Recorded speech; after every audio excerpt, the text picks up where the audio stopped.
All right. And we are live. The last word with Lord Cognito and Ebontis, fresh by the campfire, Friday evening edition. What's going on? We got special people in the building. What's happening? We have very special people in the building, and it has been an absolutely crazy week. So we got an awesome guest. We got a lot to talk about. So for those of you OGs, this is going to be a long point tonight. So I'm going to send it right back, sir. Let us know, let the whole world out there know who's joining us tonight by the campfire. You already know. So welcome to The Last Word, episode number 107. It's another glorious Friday. We're back in front of the campfire for some more looter-shooter discussion. I'm extremely excited about our special guest, so we're going to get right into it.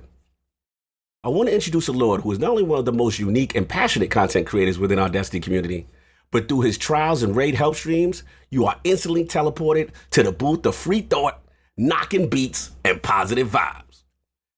Introducing the freestyle gamer plus creator and host of the uhmaayyze Twitch channel, the Lord of Pure Vibes, fellow born warlock, and by far one of the top freestyle spitters in the game.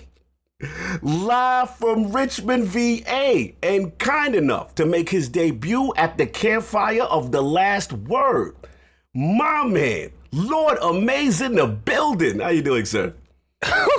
Woo! Let's get it. Let's get it. I can't freestyle like you, but at least I give you a hot 16 with a written.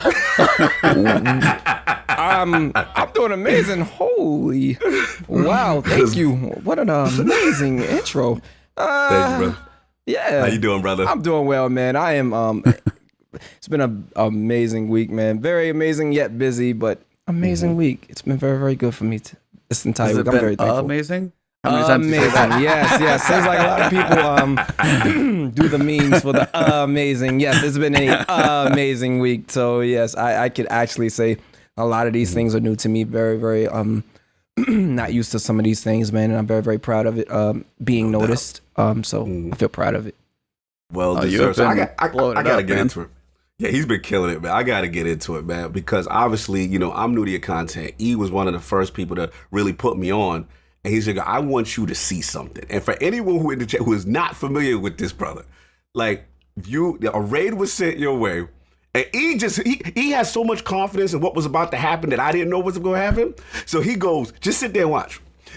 So we goes down, and you proceed to off the top freestyle with E in the rhyme and in a live chat. You literally broke what you were doing midstream and just go, like, where does that come from? Like, that is amazing. Break it down. I could say where that comes from. It's literally all in my mind, man. Mindset is always a big key for me. I think I didn't focus on understanding the mind, meaning understanding self, which is me. I didn't start focusing, noticing the mind until maybe like after high school, after I graduated. I started writing a lot more, and then as I got to it, man, I was like, look, I don't need to write this stuff anymore. I think I sound much better if I freestyle. If I write, it just sounds like you're writing something, you're writing a story and you spit it. I just want to know off top of the mind how I really feel. You know what I mean? So what I did was when people come in and they show me love, it's, I know. I watch your channel and I already have in my mind what type of person that is. You know what I mean? I know Ebontis. Ebontis has rated me a couple times. So when I've seen him, and let me go ahead and stop what I'm doing. Let me go ahead and kill this. Let's hype it up for this entire chat. And drop the raps, and I just go in, man. The mind just it constantly flows. When the raps, once I start the engine and the engine starts to get hot, that's when the fire just evolves. So sort of like the campfire, you know what I mean? So, yeah. Absolutely, brother. It is. Yeah. Oh, I was just gonna. Yeah, the first time was like somebody pointed me to your chat, and I was having a good stream. I was like, man, I want to send this, and they told me, and I was like, sweet. So we sent it over. I was like, say hey, and you literally, as he said, stopped dead stream. First time I'd ever done it. Stopped dead stream and just went. And I'm just sitting there, just like dazed, watching my computer, and just like sitting there going. And you mentioned me, and got Destiny in there, and I was like, dude, special. I'm just like in awe because like the talent there is something I'm just completely wouldn't be coming out of my mouth. So I'm just like, man, full respect in that. It was amazing. All to watch, I can say is social media is amazing. I know all about you from social media, man. So hearing that go out, man, started to go over there, see what was going on, what was about. And I was like, I like it. You know what I mean? It feels good. When I have the time to go and watch people, I usually go watch. Me having a busy schedule of being a delivery driver, it's sort of hard. So I hear you, bro. So I guess my question for you is, obviously we all got a passion for this game. Oh, we do. This thing. We do. We have this so much. This thing of ours at the campfire. You know what I mean? Yeah. So like, just break it down for the people. Like, why Destiny? Why is it so important to you? And of course, I gotta ask you the question because we Warlock bros. So I gotta ask you that question. Why the Warlock class as well? But let's start from the beginning with Destiny. All right. Why Destiny? I love Destiny. I played it ever since beta, and I was introduced to Destiny from somebody at UPS when I was doing loading back in the day. I didn't really pay too much attention to video games, believe it or not. I had no time on my hands. I was working 2 jobs, trying to pay bills, take care of RL, stuff like that. He introduced me to it. As a matter of fact, he gave me a beta code, let me try it, and I went and tried it. I was like, man. I went and there were 3 classes to pick from, and I tried all 3, and I was just like, man, I don't like. First one I tried was Hunter, and because in my mind I'm thinking ninja stats. I'm like, okay. Oh, you like me thinking Alpha Ninja? Yeah. And I don't like this. I don't like this class. I wanted the Titan next. I was like, man, God, you feel like somebody from Halo, and I dropped them off, and then the Warlock. All I'm thinking of is Dragon Ball Z. I'm thinking magic powers. I'm thinking if I level up some more, I am about to be the floating god throwing spirit bombs at the floor. And then warlocking, blinking, all of these other things is were involved. I was like, oh my God, this is me. Gang. This is me. This is my character. And as when Destiny came out, I only played with my friends, which were my RL friends. I didn't explore more out into the open. Yeah. To the public and helping them. I knew nothing about LFG until after my friends sort of gave up on Destiny. I didn't. I kept going. After I beat that first raid, something just like started me. Like I'm like, man. And what raid? What might that be? Yeah. What was your first one? Water Glass. Water Glass was my for the people. Was my first raid, and my first exotic was the Icebreaker. I know we all had this intention with Zerv when he first served the Gjallarhorn. The first day he appeared in, and I ignored it because I'm like, I knew nothing about Destiny at that point. I'm like, what am I gonna need an exotic rocket for? What am I gonna need that for? I need better guns. You know what I mean? I want something better. I don't need no rocket. And then I see this rocket all over the raid and being shot. I'm like, what was that? Oh, that's the Gjallarhorn. I was like, what is that? At first, I'm lost. I'm like, I don't even know what a Gjallarhorn is. What is that? The galley days. Told me, he said, yeah, Zerg sold it the first week. I was like, no. I said I slept on that. I wasn't expecting to get something like that. I didn't even think I wanted anything like that. But I went into those raids, and after they left, I started going on LFG, and man, all right, I start falling in love with LFG, because back then, believe it or not, ladies and gentlemen, LFG wasn't as toxic as it is now. LFG was much more efficient. You met a lot of cool people there. There were a little bit of people on the negative side that, hey, this is required. And I get it.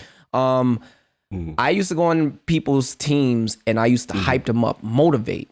Because every team I went into, it sounds like they had been here for hours. You know what I mean? Yeah, like the energy. Right. I was like, man, what's the motivation? Believe it or not, man, I wish I had some proof. I go on people's parties and then be like, what's wrong, man? Where's the motivation? Everybody good? Let's get this going. Let's get this hype you was that dude in the red team. Yeah. Everybody in the party's like, whoa, this guy, who are you? I'm the guy who's going to help you beat this entire raid, man. Let's do this. What's the problem? They tell me the issues and stuff like that. And man, I started going through raids. I think I did the Vault of Glass help for, I had a count of 1,000 raid completions in the Vault of Glass alone. I really went deep into Destiny. Destiny really reeled me in. I just wanted to meet people, man. I feel you. And somebody recommended that one of the LFG people to say, man, you should stream the way you motivate these people, man. Got you. This is something I would definitely watch. You just come in and you help us out. I didn't think we were gonna beat it, but your motivation got us through it. I felt so proud, man. it was an amazing moment, man. And ever since then, man, I just been in it. Destiny's just been the game. I don't really care about what other people thought of it. Destiny brought me in. I met a lot of people because of it. I would never ever judge Destiny regardless if it dies or it stays. You know what I mean? So that's what's up, man. It's a tremendous story, and thank you. And obviously, yeah, like, you know what I'm saying, the passion comes through what you do, the energy comes through what you do, you know what I'm saying? And then obviously you're doing like the trials help, the Ray help. So the trials is another break that thing. down. Like, how did you now form the channel, like the direction of the channel? And the question I got to ask is also, we're going to have to talk about these beats, because I got these beats, man. I got you. Start with the channel first. So check I'll be in the joint like, oh, this is lit. We in the home of vibes right now. We got vibes, we got jams, we dancing, be like, hold on, I got to play the game. So it's like literally, you know, like I go for a minute. Listening to your channel is like me going in my car and throwing on Sirius XM radio, and this is your station, and it's like, it's super lit, like the way you do it. But continue, break it down. All right, so the channel itself alone wasn't the home of vibes before, believe it or not. I didn't start getting serious into streaming until after I got the laptop. This laptop started everything. Take notes from this, everyone. I started on Xbox. I didn't have a camera.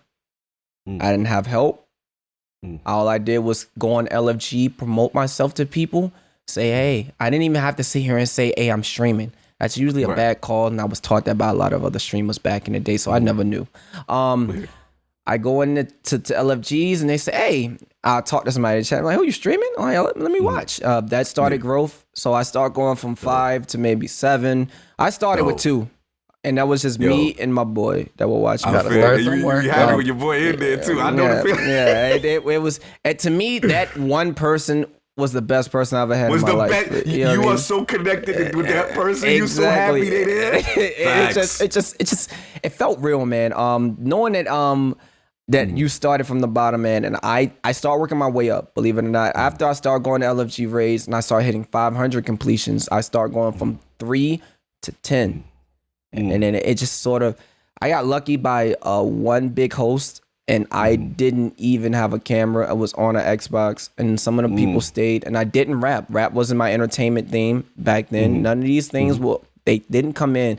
Rap didn't come in until Oryx released. And the thing about that was, I was still on Xbox. Note that we're still talking about this. I was still on Xbox when I was doing this. We were doing Oryx, and my best friend could not make it through the puzzle. And my whole entire thing was, if you cannot make it through this puzzle, I'm obviously just going to freestyle a story about why you can't jump. and that, believe it or not, that one story turned into a whole entire development of coming up, because I was freestyling and I got that big host while I was freestyling on the Xbox. So while it was going on, I'm freestyling about my best friend can't make jumps and do this, do that. That's me. That'll be me, because I'm a war like, I hated the ship jump. I hated that jump. Continue. I'm literally like, well, we gonna be rapping for 5 minutes, because that's how long it's gonna take you to make it over here. And we was rapping for 5 minutes strong. I'm laughing. I got the chat laughing. The party's laughing. She's laughing while she's trying to jump. As we got through that, man, Oryx came out. Then the new raid, Siva, came out. And that's when I had this mindset that, all right, I've been streaming this long. It's time to take it to another level. People want the camera. I went and got a Blue Yeti. I had a Blue Yeti. That was my start. All these recommendations from chat. I had the Blue Yeti. I still have mine right here. Yeah. I had the old Logic camera before the Logitech Brio. It was a regular Logitech camera. No green screen. I was at my father's. I was in my father's home streaming on his beautiful files. He just had the best internet. It was the best place for me to do it. Salute the files. Yeah, yes. Had a old school rocking chair. And I was streaming on it. That was my first time on a laptop for a while. Didn't know how to OBS, none of that stuff worked at first, and started learning it. And from there on in, man, it started to progress. Then Destiny 2 came out. before Destiny 2, I didn't play Trials too much in Destiny 1, believe it or not. I played more raids in D1 before I started focusing Trials in D2. Trials of the 9 was a start. I started learning from a guy that I met in D1 who taught me the ways of shooting.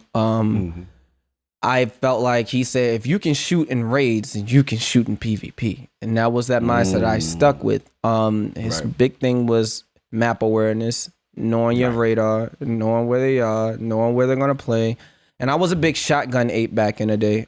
So blinking with the Warlock and shotgunning was unstoppable. Just get away from us, back off. Even if you hunters wanted to blink and try to mess with the Warlocks, it just wasn't none. We taught you guys how to blink. The thing of it is, in this situation was, I chased down Trials, and I was good at it for a little bit, and it sort of died out because more people were asking for raids in chat.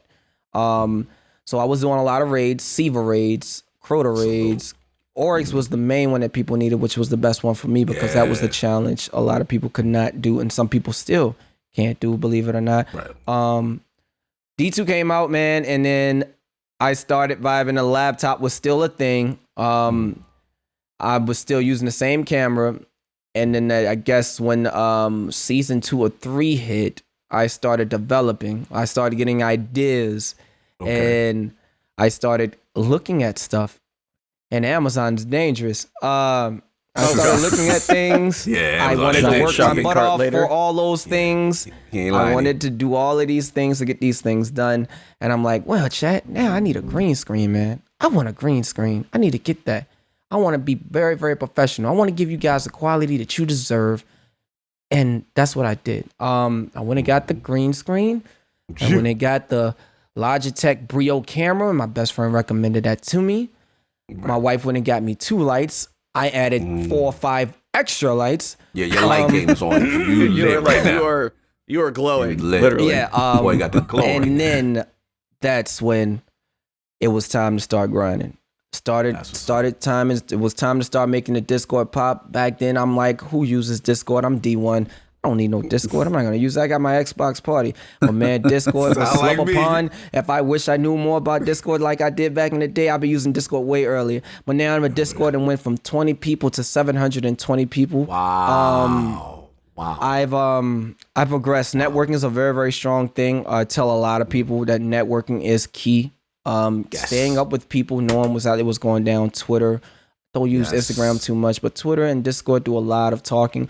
And I think that's how I got myself to be noticed a lot more. People were telling other people about the channel, because back then my channel used to be called the Hype Circle, and the Hype Circle was something. So it's the evolution. I like it. The Hype Circle was something that I developed, and we used to use the main keys #HC. So we dropped out the #HC, and I met an amazing designer that wanted to make something copyrighted for me called UHM, which stands by Amaze, where you can rock the UHM with shirts will become shoes. She wanted me to have that mindset. She was like, no, you need something that's going to stand out where people can rock this in the malls, at school, and wherever they go. And I was like, how about UHM? And she's like, I like that. That sounds so good. It talks. UHM, that's based around you, and it's copywritten. It's UHM Amaze, the logo. That's all me. You want this all to revolve around you, not your community home of vibes. You want this to revolve around you. And I said, okay. Nice. I said, okay, I'm cool with that. So we took that UHM, we made it to something serious. Then home of vibes was a strong thing. I'm a strong vibe. That's what I need to know. This is where I'm at. I like to vibe, man. That's always been my key and passion since I started streaming, was to meet other people. As I told you in the beginning of the story, was to meet new people, vibe with them, and make people feel good. I never knew that the Home of Vibes took it to the next level, where I took people away from stress, or I took people away from bad days, or if they're having a bad day, they come in the Home of Vibes, listen to the amazing and relaxing type of music. Because the music was made for people, not only just for people to be entertained. I wanted that mindset where people can watch me game, and my people who are working can put it on audio mode and have music to listen to while they're working. Vibes were always a big key for me, because that's how I made it through work, is listening to music. And I wanted to make sure that people who watch my channel can listen to music while they work, while they're at the gym. And I had that feedback from a lot of people. Hey, Mace, I was at the gym and I had you up. The music was amazing.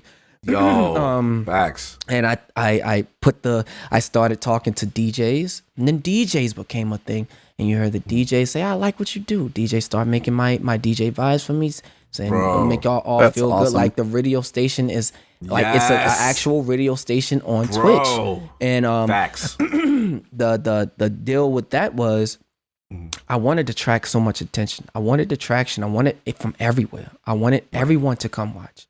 I'm still, my mindset and goal is to help other people. And the thing of it is, I want people to relax and have a good time, but I also want to help people who want to become bigger streamers grow. And that's what I made the Discord for. Not only just for you to come in and vibe and hang out and chill, promote yourself, get to know people in the Discord, and then they'll watch you. And as they watch you, more people will watch you. You get to know each other, and then you build and you grow, and then you take that upon yourselves to what you do and how you feel about what you're going to do as on your next step. Me, I've got a lot of goals in my head. Then Trials D2 came a thing. I was focused. Trials, not 9. We let 9 die. Trials came in. We don't talk about 9 in here. We came in, and Trials no one sock puppet or anything. Exactly. Trials came into the deal. I was watching my boy play Trials for a while, and I was like, man, I want to be able to do both. I want to be able to do raids, and I want to be able to do Trials. That's unique, bro. Most don't do that. That is a very unique skill. It's usually 2 camps almost, right? The PvE side and PvP side, and usually a streamer kind of fits in that pocket. But when I saw that you're doing both, I was like, wow, that is really unique. And let's be real, like helping you're literally helping people in the 2 hardest pinnacle end game activities in Destiny. This is not like, hey, I'm gonna help you get through the strike today or a Nightfall. Like this is literally, the hardest way, communication, all that stuff, and then Trials. We know it's the sweatiest of the sweat. It is, and that's the thing about positivity and what I've been trying to push. See, the thing about me when it comes to PvP is I'm not gonna be the toxic guy. I'm the guy that wants to be the positives and get rid of all those toxic kids that sit there and bag some of these amazing and great casual players. I'm the guy that wants to go in and give out the positivity and try my hardest to knock these games out. We took so many people flawless, and I know people can vouch. I've took so many people flawless. No charge. We don't charge in the Home of Vibes. You just vibe. You come on in, I take you through, we knock it out, we have fun. People want to know the weapons you're using. Hey, this is what I'm using. If I have a weapon that I can use, I'm just going to use it. I turn good. I dropped the shotgun, and then I started being this amazing sniper. Sniping was my most amazing key. Head level, neck level, knowing the placement, knowing if I'm going to slide. I'm an aggressive sniper, not a campy one. So I like to move, and I like to snipe. I like transversal steps in my bad boys. I need to slide. I see the verses, I need to like slide. That new ornament? That new ornament is clean. Yes, that's the first thing I went for that. I was out of my mind. Chat saw me. Everybody saw me. I said, oh, these are ornaments. I don't care about anything else in the game. I gotta pop these. I don't want that orange ornament because it don't even look good. It look like blue, just different color. This right here, though. This right here, bro. This is where it's at. We lit. Warlock Boots is lit right now. Exactly. I would have bought those bad boys and played Trials for a long period of time at that point, man. Starting knowing strategies, I'm still working on strategies for other people when they play.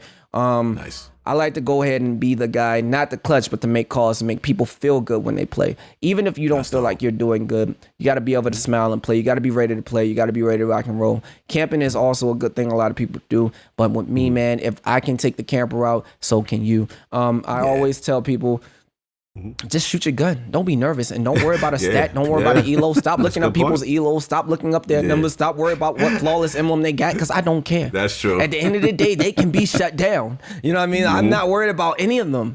If they can be shut down, I'm gonna shut them down. Yo, hold on, I gotta add. Shout out to my boy Lord Attic in the chat. Iron Lord, salute. You already know. He said he want to get down with the Home of Vibes because he want to get to the lighthouse. He said, can he get down with the Home of Vibes? You can get down with the Home of Vibes, and I can guarantee you I can get you to the lighthouse. It's all about how it works. I literally do everything, man. I do everything. Shout out to Attic for shooting this shot during the stream. That was hilarious. But bro, dude. So do you have somebody that you typically play with, or you take are you taking 2 people? I got It's a couple. I started growing and started meeting these most amazing, as what people call it, sweat players. The growth, the numbers started meeting people. Say, hey, man, sure. I had people message me say you're a nice individual, and we don't find too many nice people who play, trials like that. You're nice, and you're a good person. You're a positive vibe, and you're sniping heads off like no tomorrow. I want to help you. I have Melons that comes in and he helps. He's a high end, like top Crucible player. I have Conquer Gears. Conquer Gears is that Titan, that speedy Titan. I have Loyal. Loyal's a hunter, and he rocks out with me. Those are the 3 people I actually play with. I like to keep my sweat area small because I don't want anybody to feel like I'm leaving them out or this, that, and the third. Because that's not the more you sweat, the more you got to clean up afterwards. Right. And it's best to not have too much. The bridge, I'm not trying to build a big bridge. I just need, if you want to play, let's play. You know what I mean? If you don't want to play, totally fine. I'm not looking for it. But if you want to play, let's play. That's what's up. That's usually what it is. My circle is pretty small when it comes to the sweat community. I try not to get them because I don't know how the operations work with a lot of sweaty players because they really do play. They come to play. You know what I mean? They don't come to joke around. Yeah, some exactly. some business. So some dudes is straight business. When they see me bring somebody in, they respect it. And what I respect from these sweats is they respect who I bring in, and they know the vibes is very strong, how positive it is. I'm like, man, I gotta keep it clean. It's amazing up here, man. It's a positive vibe. I gotta make sure respect him. And I think a lot of people actually respect me in that situation when it comes to that. We put viewers in, man. I usually the cards get done, and if it don't get done, we'll try to get you in the next time. Usually it can get really, really sweaty where I have to jump in and do it for you. But more than likely, we knock it out. No questions asked. We try to get through it, man. I play it on console, not on PC, ladies and gentlemen, because as you know, PC people out there doing Goku's Kakarot. They're obviously floating around like Kakarot, and I don't need nobody throwing big bang attacks on me while I'm trying to get somebody flawless. And I'm looking, and we just started the match, and there's a Nova Bomb coming all the way from the other side of the map. And we don't know how it got there. So I'm going to stay away from the PC just a little bit so they, get the anti-cheat work and everything for right now. We stick to console, try to get you guys flawless. Cross save is definitely a way to go. If you can't get on there, Maze will hop on it for you, no charge. We don't charge anything. I don't like to charge anybody anything. I just love it when people watch. Entertainment is key for me, and that's usually my main focus. Game is a strong platform. I'm using it. I'm freestyling. We're giving out the love. That's just what I do, man. So that's why I do raids. I do raids throughout the week and then do trials on the week. Again. Salute, brother. Yeah. Tremendous history. Wow. Like, super dope. So glad I came across your content, man. We can talk for days. I gotta stop. I'll keep vibing with him. And the Attic is in there shooting his shot. He's like, what platform are you? I like this dude. The Xbox Attic is shooting his shot. Shout out to Lord Attic. Please hook this brother up because he is never going to get the end of it. Your information. He wants it all, man. Hey, hold on. Turn to the side. We got like competitive little cups here. Oh, yeah. I see the cup. Yeah. There you go. A lot going on, man. I know we're gonna vibe out. We got a lot going on, right? E, what's popping, man? Oh my, in the world. I don't know if you guys were awake on Tuesday, but man, there was a lot going on Tuesday. So we had probably, speaking of vibes, some of the best vibes from Bungie that I've ever had in one day. We've had an interesting couple of days as well, but I want to start out with just kind of the reveal of everything that we got, the hour-long stream, the trailers that we got, the information. There's a lot to break down, and as I said, strap in, guys. We have a lot of information to cover, so if you got to grab a bite, grab a drink of water, we will be here for a minute. So we got a lot to cover. But when it started, first I just want to talk about how the stream started, and just the way that stream started with just the silence, the countdown, and everything. And I just kind of wanted to get your guys' thoughts about that, how they handled it, and just if you guys, if you had expected that, knew it was coming, or just what you guys thought when it actually happened when you were watching. Break it down. My thoughts on it, man. I teared, man. That's strong for me. If anybody was watching when I was doing it, I literally turned the music off and I had everybody in my chat about it, like just complete silence. Don't speak, don't type, just stay silent.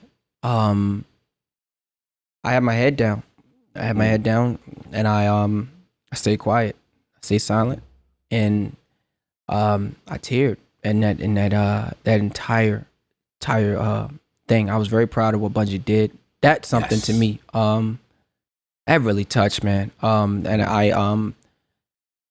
it was definitely unexpected. Let me tell you, I wasn't expecting it for us to be, showing so much love for Floyd. The love that they put out for that was very, very amazing. I respect what they did for that, and I even posted it on Twitter to show some love. Thank the Cosmo for it. Cosmo's a good guy. That was much needed. Just show Bungie, how much they care for the whole entire deal, what's going on right now, because there's a lot of craziness, man. But I enjoy that, man. Absolutely, yeah. I mean, I echo your thoughts, amazing, because like for me, and he knows this about me. I'm not a big, look. Shout out to anybody who want to get down with the movement and we preaching positivity, but I'm not really the biggest like corporate hashtag kind of guy. I'm more of I judge a person by their actions kind of thing. But that was so cool because we knew the significance, and to me, they got it. You know what I mean? And that's what I really appreciated, and that's that man's life. You know what I mean? So Salute to everybody. The truck's going by. I'll make it short. But yeah, man, that was super powerful and a great touch. What you think, E?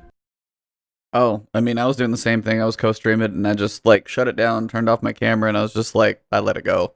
And honestly, one of the coolest things I saw is there was a lot of people that were co-streaming it at the time. And I was like, while that was going on, I literally just checked Twitch, and the Destiny the Destiny whole community was just that entire thing covering that whole page. Like everybody was streaming it at the same time, and I was just, there was already 180,000 or however many people watching Bungie, but every other content creator was doing it silent, and just the entire page of that, and I thought that was really cool. I thought that was awesome. Absolutely. To me, that's what I consider getting it and understanding and just a respect level of what's going on, having your pulse on the climate of what's happening in the world. And I salute the Bungie for that. That was really a fantastic job. Right. Like you got the CEO out there, like in the protest. You guys have seen him on Twitter. Yeah, shout out to Pete Parsons. Out there, just standing with the rest. And it was just mad respect for everything that they did. Because stuff like that's not easy, man. Doing that stuff, I tell people, man, if you're gonna do that stuff, man, be safe. Taking a chance every time you go out there, and I appreciate every minute of what everyone's doing, coming together like this. So this is really good. Yeah, absolutely. That was the start. So yeah, I had to start on that, and I was like, okay, they already knocked it out of the park. They don't need to do anything else. But then they, of course, blew the doors off of everything. So you had the 6'1" person lay between the two stools to know how far apart they were. I heard that was awesome because they measured that before. Distancing. And you had Luke and Mark talking. And honestly, that was really cool because for one, you actually had them like, dude, I haven't seen you since now for months. And it's like that because they started before everybody. They shut down Seattle way before everybody else started actually being stuck at home for a while. So they haven't seen each other for months, and they're like, hey, we usually hang outside of work and everything, so they're just they're almost like kind of vibing and getting a little bit back into it and everything, and then they just start laying it on us. And they started with the trailers, and we didn't even get to season 11, and I was like, my mind already exploded. We haven't even got to season Rivals, which we got a whole bunch of cool stuff in, but the first thing we got is that kind of, I'm trying to remember all the order, but I'm going through kind of the website, so if I get this stuff out of order, forgive me. You good. But we got the Beyond Light trailer, and we got the trailer for where we're going, because we had seen on Twitter, we had like Drifter showing up. Okay, cool. Coming out of his little ship, flying to Europa. Then we had Eris trudging across the snow, the red energy in the ground. And then there's all these little like rumors of like, who's like the three? Who's the third one? And then everybody, and then you got the little text from Anna Bray saying, hey, there's this like stranger thing that happens and stuff. And sure enough, talk like about it. The stranger from D1 Vanilla 6 years later making the comeback. And she came in style too. She can, dude, she can drive a Sparrow like nobody's business. Yeah, she's got to teach me because let me tell you, she is undefeated in Sparrow Racing League, 100%. Agreed. So yeah, we get to see that, and then we see them kind of meet up and like stare each other down for a second. She has her little floaty fish that's next to her. Yes, look at that the non-ghost little like thing that everybody now wants. And then you turn and see there's a pyramid ship, and we get a bit of a breakdown on Beyond Light. So that was just the trailer. So when you guys watch that trailer, like again, we're just going chronologically as best as I can remember how this went. Beyond Light trailer, what'd you guys pull from that? What'd you see? What'd you like? Thoughts on that one? Where we at, Maze? Where we at? I tell you this, I'm mind blown. Period. I am just mind blown. The pyramids, I've been dying to know about these pyramids since Destiny 1. When I saw it in the little pictures as we were waiting for downloading and updates. And you see the little pyramids in the back. I'm like, what are those things? Those things look vicious. But man, I think it was real with me, man, when I saw the Iris, the Exo, and the Drifter all coming together. Yes. In this situation, and the Drifter just looked like he ain't playing no games. Yeah, like, all right, he was like, what's good out here? What's going on out here? You know what I mean? Like, who this? You know what I mean? Like, so I was. She doesn't have time. She doesn't have time to tell you who it is. So. Exactly. She got no time to explain why she got to explain. You know what I mean? So I'm over here like, oh, Drifter looked like he ain't playing no games. He looking like I don't know who that is. I know Eric. I don't know who you is. Who are you? The pyramids coming into the deal, man, taking over. That's crazy. The pyramids are killing this story right now. I'm psyched how they are bringing in so much sneaky stuff and then vaulting some of the old stuff. I think that's amazing. Bringing back some D1, the Cosmodrome. Lord Jesus, I can't wait to see what that looks like on Destiny 2.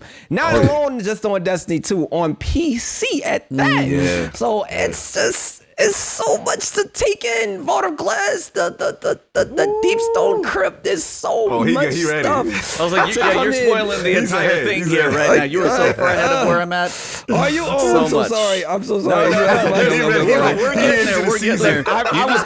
You gotta bottle it up for just a second, and we'll get there, man. But we'll get there, man. I'm excited. I'm excited. All right, go ahead. Leave it alone. No worries. Cognito, though, man, when you saw just that first Beyond Light trailer, you got to see them staring at the pyramid ship, and they start breaking down who we're fighting and what's going on. I'm gonna get to the subclass in a second, but I want, just the trailer first. Like, when you got the confirmation that it was the stranger, were you like, when did you know in the trailer? Because like they had like the silhouette with the gun in the campfire dark, and I was like, and then it showed the gun. I was like, there it is. So that was once you see the gun, it just felt good because for me, you know, being a Destiny fan, one of the criticisms has always been, oh, it's cool, but the story's not great. And it, you know what I'm saying? Or whatever. Like, you always get the narrative attack. Yeah. And for Destiny hardcore fans, you don't understand that the Stranger has so much significance, right? This is a character we have not seen in so long. And the questions, where has the Stranger been? We got to shout out to Bife. We got a little bit of clarity. You know, what is it? I believe the Warmind DLC. And then, you know, as far as the, you know, the LC Bray and all that stuff. Yep. But it was just like, what is going on? There's so much things have transpired since. So to see her pull up, you know what I mean? It's a very emotional thing. So for me, like we talked about last word, this is like Avengers Endgame to me. We getting the major players to who might not all have the same motivations. They're like, you know, the anti-Vanguard, because you have like. You have like the three in the tower, but you have like the weirdest three musketeers ever, by the way. This is a really odd situation because you know Drifter's for self. Oh, you know he for himself. Oh, yeah, you know he for self. And then Eris, you know, that's people, but she don't, you know, there's always a little mystery with Eris with the how much is she affected, you know what I'm saying? There's always little questions with her. She's always helped us, but there's always been like little questions and stuff like that. And then now we got to see like, what was the Stranger's purpose? What has she been doing all along? So to me, it was, man, it was really cool. I love the uneasiness of the scene. Yes. That's what hit home. Like I may said, when you see the Drifter, like, yo, like reaching for it. Was really like, good out reaching, like, he ain't playing. I don't know what he was going. I don't know what he was going to do against Eris, because Eris Moore out here. I'm telling you, Eris is shut you down, man. Yeah, Eris can take us out of any situation. I don't know what he thought he was going to do against Eris with that thing. Facts, but I mean that for me it was really, and she just looked cool. Man. It did, man. God, it was so mind blowing. Thinking about it right now, it's still mind blowing, man. Yeah, I'm about to watch it again. Like when I've watched that trailer multiple times, and you just see like she's got her like the reach for the gun, but then you see like the stranger just ride up and like hockey stop, dematerializer Sparrow, just like smooth, just keep walking and between still them. got just that like, sexy walk. Lord, the walk was lit. Yeah. Yes, still got quick, it though. And they gave her that. She kills that walk. They gave her that walk. That walk was in D1, ladies and gentlemen. And I knew it was her when she started doing her walk.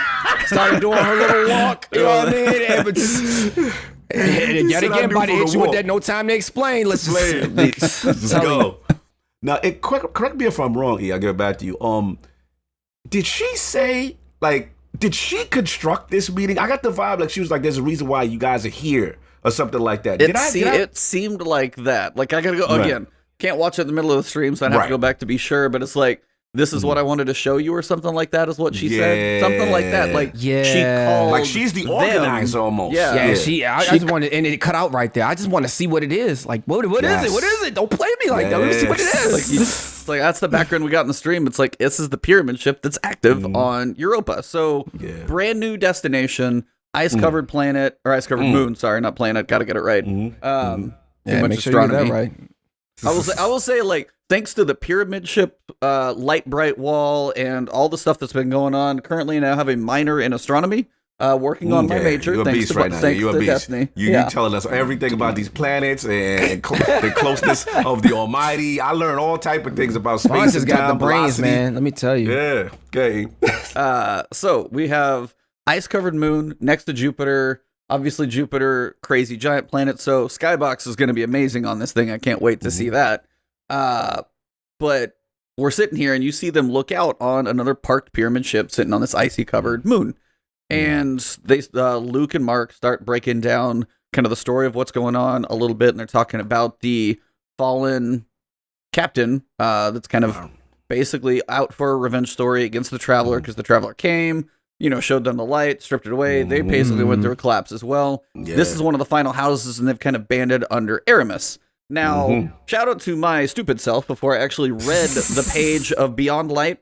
Because at first I was literally making notes about the video and I was just typing in a document. I was like, Aramis. So I typed ERAMUS or whatever. And I was like, cool. And then I was like, wait a minute, Aramis, isn't that one of the Three Musketeers? And I looked and you got Athos, Porthos, and Aramis. Now it's said in a different way, but I was like, So I wonder if that was it. So literally in my video about like the future of Destiny, I say it and somebody's like, this is different. I went to go look at Beyond Light and they spell it differently. I was like, I know Bungie likes to say pull names like Eris is a centaur like far past Neptune. There's literally like a celestial object called Eris. And I was like, really, guys? So they'll do that type of stuff. So I thought that's what was it. But then they changed the name on me. So of course I had to eat my own words. But either way, we have the Fallen as like the main. And I never expected this. The Fallen is kind of the main enemy race that we're going to be fighting in the fall. And big giant bomb drop, Stasis. Yeah. So we have a new set of subclasses which look freaking awesome with like ice picks and staffs. I can't figure out what the Titan giant blocky fists are. We look like we're weird. But the fact that it's actually a new elemental class on weapons. We're gonna have a stasis auto rifle and rocket launcher and all those energy weapons. That. Yeah. So that was like, stasis, like we got the Fallen. Why don't you guys get your thoughts on that? But like stasis, that was the game changer. I mean, it's ice covered, so it makes some sense. For like one question first for you guys, what do you think it's going to be represented by color wise? Because we already have blue, and it seems like ice-ish. Like, is it white? Or I think it'd be like an icy dark. You know what I mean? Like a dark icy color. Because it seems like, in my sense, it's not an actual new subclass. It's a add-on to the subclasses that are getting add-on vibes. Yeah. You know what I mean? So I'm looking at it like I'm a warlock.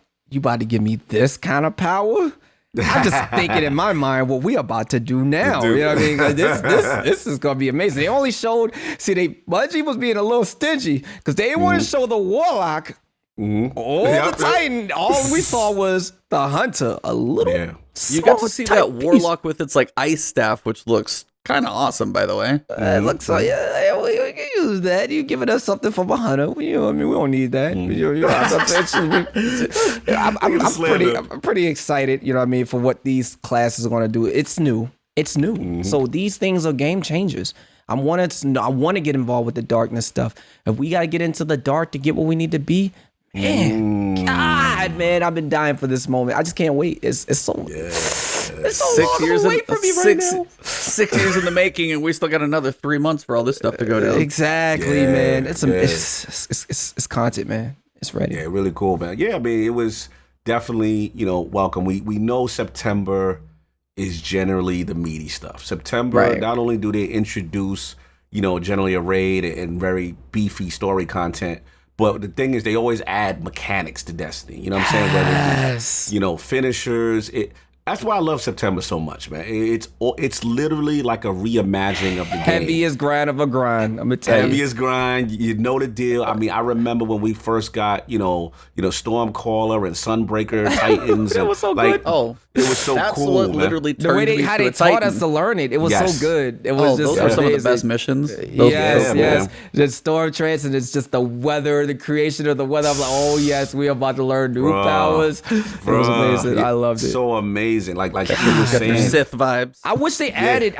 added the weather effects on some of these maps. I think that would be amazing. The fact that they added the Stormcaller, like next gen weather changes, working on that build. Maybe like next gen's got that little weather slider. I would love that. Like it's raining out here and we're shooting ads. It wasn't raining last time. Now it's sunny out. I think it'll be give a little variety. Yeah, a little bit of variety. You know what I mean? Make people feel more on these maps. Okay, it was raining out there. There's a new mission with the rain out there. I saw all that. So many things they could do. Yeah, man. So I mean, for me, it's just like, and the cool thing, at least what I got from it, y'all, was that like, to me, they're going back to D1 vibes with the customization of this tree. So, because remember, the complaints with D2 has been kind of like we're stuck in these boxes. Mm-hmm. And I believe Luke kind of made a point where it's not, we're going to have that. I'm going to be honest, Eve. It felt like Luke listened to the Outriders stream. Can I be petty for a second? Can I be messy? Can I be messy? Because I felt Outriders kind of took a shot at Destiny with some of the things they were saying in their live stream. You know what I'm saying? And then all of a sudden, Destiny has customization of the UI. All of a sudden, Destiny is like, yo, we got a skill tree now with this stasis thing, and we could pick where we want to go with it. I don't know. Maybe I'm looking forward to it. I just felt the petty bag was out on that one part right there. But honestly, I do like the fact that it's really, what's going on, Ari? Oh, what's up, man? Nah, no, we gonna get the flawless run. We gonna get that popping. What's up, brother? But I really like the fact that we're going back to customization. We're not locked in, and I'm dying to see, like, kind of what Amay said. It feels like an add-on. It feels like this is gonna be an add-on. We're gonna integrate stuff. But I'm curious about you. So you think there's like Solar, Arc, and Void, and they're like the stasis is like within those? Correct. It's basically like an ad. It feels like an add-on. So it was like, I had a different feel. I thought it was going to be Solar, Arc, Void, separate diamonds sitting over here. Stasis is truly its own subclass. Like new melees, new grenades, new subclasses for Stasis for each of our characters. That was the vibe I got. Unless I haven't seen things. I feel like it's the Stasis is attacking each class maybe as the seasons progress. So maybe we might get Stasis on maybe the Solar class, and then maybe on the next season it might hit the Arc class, just to keep that Stasis effect going as we get more deeper in tune with the darkness. You know what I mean? Because we're still learning. We still don't know nothing about this darkness. We're just learning. So Ares has finally let us get in the water because we got to. Now we got to because they are here. We got to get in the water. We got to get deep. Yeah, it's going to be interesting to see how it plays out, because we still got a lot of questions, right, on the integration. They still have more to show us, but it was just, I think overall it's just cool when he said the words, we're getting like a new, subclass or whatever it is, the terminology they're using. And I shout out to FG. I want to know how much we're going to get a chance to mix and match. It's a fun time. That type of game changing stuff, it really excites me in September. Yeah, I'm excited about that too. I think that's very, very interesting that they're doing all of that, man. Yes, sir. Yes, sir. What else is so much knowledge dropped in there? Yeah, I do want to read this one part. It just says, wield the darkness from this Beyond Light webpage. It says, rooted in darkness, Guardians will wield this new elemental power alongside Arc, Solar, and Void. Alongside. So it's like, is that So it is now separate. again? This is where I'm asking, like, is it separate or is it like? It sounds like you'd stack all 4 next to each other, like it's one of your 4 options. But again, am I reading that wrong? I don't know. Like I kind of got Amaze vibes when I don't know when he was really. It kind of felt. I don't know if I gotta watch it again. I thought I remember him saying kind of like integrated, but I was just so hyped. Maybe I missed. I don't know. Well, I know like, it seems way, slightly different. Awesome. I just remember him saying the customization part specifically. I do remember that part. But I know I definitely know for sure that with the class, it's definitely seems like I don't think he like from what I'm seeing from what I was watching. I'm pretty sure it's mixed in subclasses.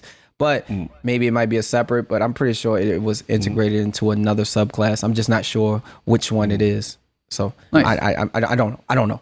But it's up to you. Hey, either way, when they talk about like Titans, Hunters, and Warlocks use stasis in different ways, from slowing down foes to encasing and shattering enemies with destructive might. It all sounds awesome, and it's definitely a new way to play the game. And that's like the biggest times in this game that I've always enjoyed is like when we went, we got the new subclasses for Forsaken. Game changer, adding new trees, new ways to build, new counters in PvP, totally different. And just the more variation, especially when you've got it in PvP, I'm sorry, it's got to be hard for them to balance, but it sure makes it fun for us. Makes it fun for us. So else we got, he dropped a lot in there, man. Luke spit bars in there. He was, man. Lord Jesus. All I kept thinking was keep on talking, Luke. Keep on talking. Eyes is glued, that stream was too short, but yeah, he definitely packed a lot of information in there. So we got information about Aramis, and then we got a little tease about a certain place for a raid location. Been wondering about it. The Deep Stone Crypt. Yeah, boy. I've been waiting on that one for a long while. I'm hyped about the Deep Stone Crypt. I can't wait to experience that, man. Anytime there's a new raid or something like that, and we need to know about the Deep Stone Crypt. This has been too long, man. Too long. Too long. For the Bungie to actually go deep down and dive down into some of these things that we've been like lost in the story to know about, I'm actually like happy about that. That's a strong, willing deal, man. Lord Jesus. Bringing some of these stories that we thought died, and they bring them. They sneak them on you like that. And the way they kept I'm proud because they kept everything on a hush. We knew nothing. Yeah. We wasn't expecting all of this content to be laid down on us at once. All of these trailer reveals. None of us was expecting that. Lord Jesus, they hit y'all with a great bang. Beautiful. Yeah, and one thing I keep hearing, everybody's like, Deep Stone Crypt. It's like, are we getting anything back related to Cade? That's what everybody wants. They want Cade. Yeah. Look at me. Yep. Come on, man. Ace, come on. What's up with him? He's hanging out with Ace. He's building, We can't. I don't know if we can go back Cade 7, but this would definitely be the place to do it. I take a Cade 8. I don't. As long as Cade is Cade back, 7, 8 doesn't matter. I can't. I don't want to deal with what's his name, man. For all these newses I'm hearing about this guy, I don't want to hear. I don't want him to be the new Aldrin. Oh Lord, don't say his name, man. Don't say his name, man. That's the new Vanguard. No. That's your man. He's wrong though. He killed him like that. He didn't know. He sat there and listened to some ugly looking, scully looking eyeball tell him to go kill Cade because it looked like his eyes like a woken queen. He know the woken queen ain't gonna say nothing like that, man. Bruh, it's his sister, man. He got a ride for his sis. That's all he was doing. Just a brother trying to ride for his sis. Us. What's wrong with him? His sister riding with us. Is she not? Man. Did we not in D1 like help his sister out? I know he didn't like us, but bro, man, he had to go do it like that. You know what I mean? Yeah, he went off there. He went off there with that. Man. Listen, I mean, it will be. All I would say is, obviously, shout out to my hunters. I know they want the homie back. They want Cade back. We know Deep Stone Crypt. If you did Ace of Spades, that quest, that was really his will was one of the really well done, story pieces in D2. So. He mentioned Deep Stone Crypt. He mentioned some like horrible things almost. He alluded to horrible things there. So, as we know, I'm not the Lord thing. I'm shout out to Bife, but I'm assuming that's like where the exos are created or something to that effect. Yep. Mm-hmm. So, exos are something that we haven't gotten really deep lore. We're starting to touch it now. We're starting to touch it with Fellwinter, with his story just recently. You know what I'm saying? We now getting the stranger back. So exos are coming to this thing. So it will be cool to get, even if Kate doesn't come back, which I don't think he is, but to get history, to get dialogue, to get a call back, right? Yep. To where he was created and stuff like that. This is a dope thing. I think it's really cool that they're touching this story. I can't wait to see how they tell it. Let me ask y'all a question. Do you think that it will be the stranger that's going to be in Cage's spot? I don't know what's going on. The stranger is one of the most confusing characters. It is, but imagine, because this whole story is evolved around the stranger. You know what I mean? Is that stranger in the future? I'm confused. Where is she from? Yeah, where is she? Because she just teleport. Like, where you been? You know what I mean? Like, where you been? We've been struggling. You see some pyramids? We just shot down the Almighty. Did you miss all this? Yeah. By the way, but she already completely seen forgot about that. What's up? What you got? Since last word, the Almighty crashed after the last word. Oh yeah, we forgot all about that. We was like, into the DLC. That's how much happened this week. The Almighty exploded, and we didn't even talk about it at the start of the stream. Baby, I'm open here. I got you. I totally forgot. Okay, quick sidebar here. Yeah. We know it obviously was like longer than everybody seems to think it should have been, but when that actually went down, you guys like, my reaction video is probably stupid to go back and watch because I'm like, it exploded. I'm like, oh damn, and then I'm like running to the other side of the tower to see it crash in the mountains and stuff like that. But I know the first like 86 minutes of the stream could have been a little long, but about the last 5, that was the good stuff. I can tell you my experience. I'll just tell you right now. I didn't get to see. I didn't get to go online and watch it live. But I'll tell you my story. I took my lunch break. My lunch break's only 30 minutes. All right. Boss kind of already knew about it because I was like, look, I'm coming into work, but I gotta watch this Almighty thing drop. And he's like, I love how the boss knows your destiny. I told him about this ahead of time, so he knew what I was talking about. And he's like, you still sitting there? I said, well, it hasn't dropped. He's still up there. I'm still waiting for it to get shot down. And he was laughing. He was like, well, look, when the thing is done, then get back to work. I didn't have much work. All I had to do was pick up. But so nice. To your boss. I'm like, man, is this thing really gonna drop? Like, what are we doing here? Like, I'm sitting. That was like they gave like the 30-minute grace period. And I ain't gonna lie. I sat there and looked at my screen for a whole 86 minutes. Because in my mind, I'm like, if I take my eyes off of it, you gonna miss it. I'm gonna miss something. You know what I mean? So I just was like, all right, I see sparkles. I'm looking now. All right, what's happening? Now the whole thing is sparkled. Yep. The Almighty was fabulous and glittery. So I thought that was a shield the entire time. I was like, okay, did he guard the Rasputin shots? The Almighty fighting back? What's happening? You know, I was thinking it was gonna be a war, but that's new. That's new and it's amazing. Look how many people watched it. Oh my god. The directory was jumping for Destiny. Yeah, Twitch is like, Destiny's like, hey, guess what? We're back to number 5. Exactly. for a world event and be like, we back. I thought it was amazing. When I watched it drop, man, I'm like, should y'all move? I'm looking at streams. I'm like, y'all should move right now. That thing is coming. You know what I mean? We should move, get out of the way. But it's just, I just wish I was a part. I wish I could see it. You know what I mean? I know y'all had fun, man. Yeah, it was. Listen, you know, shout out to we talked about on ILP, and it's one of those things that yes, could have been done a little faster, absolutely, but it was truly cool to see the tech because apparently I believe I don't know if it was Noseworthy or it might be Lars. I think it was Lars. Yeah, he's the one that tweeted about it. Yeah, shout out to Lars Bakken. He was like that. There was utilizing new technology to do this world event. And we've only seen stuff like this in like Fortnite and stuff like that. So to see Destiny incorporate this technology, when it finally hit, you felt the impact. You felt that thing coming through. You felt the danger. Your controller was shaking. The wind was swirling. You're like, what is happening? You know what I'm saying? And I just think it's a really cool beginning of things they can set up for the future with similar type events. And let's be real, like, They stopped the internet. Like you're at work. Like to me, Twitter was the event. Oh, like yeah, Twitter was ugly. Twitter was on fire. Stop laughing at Twitter.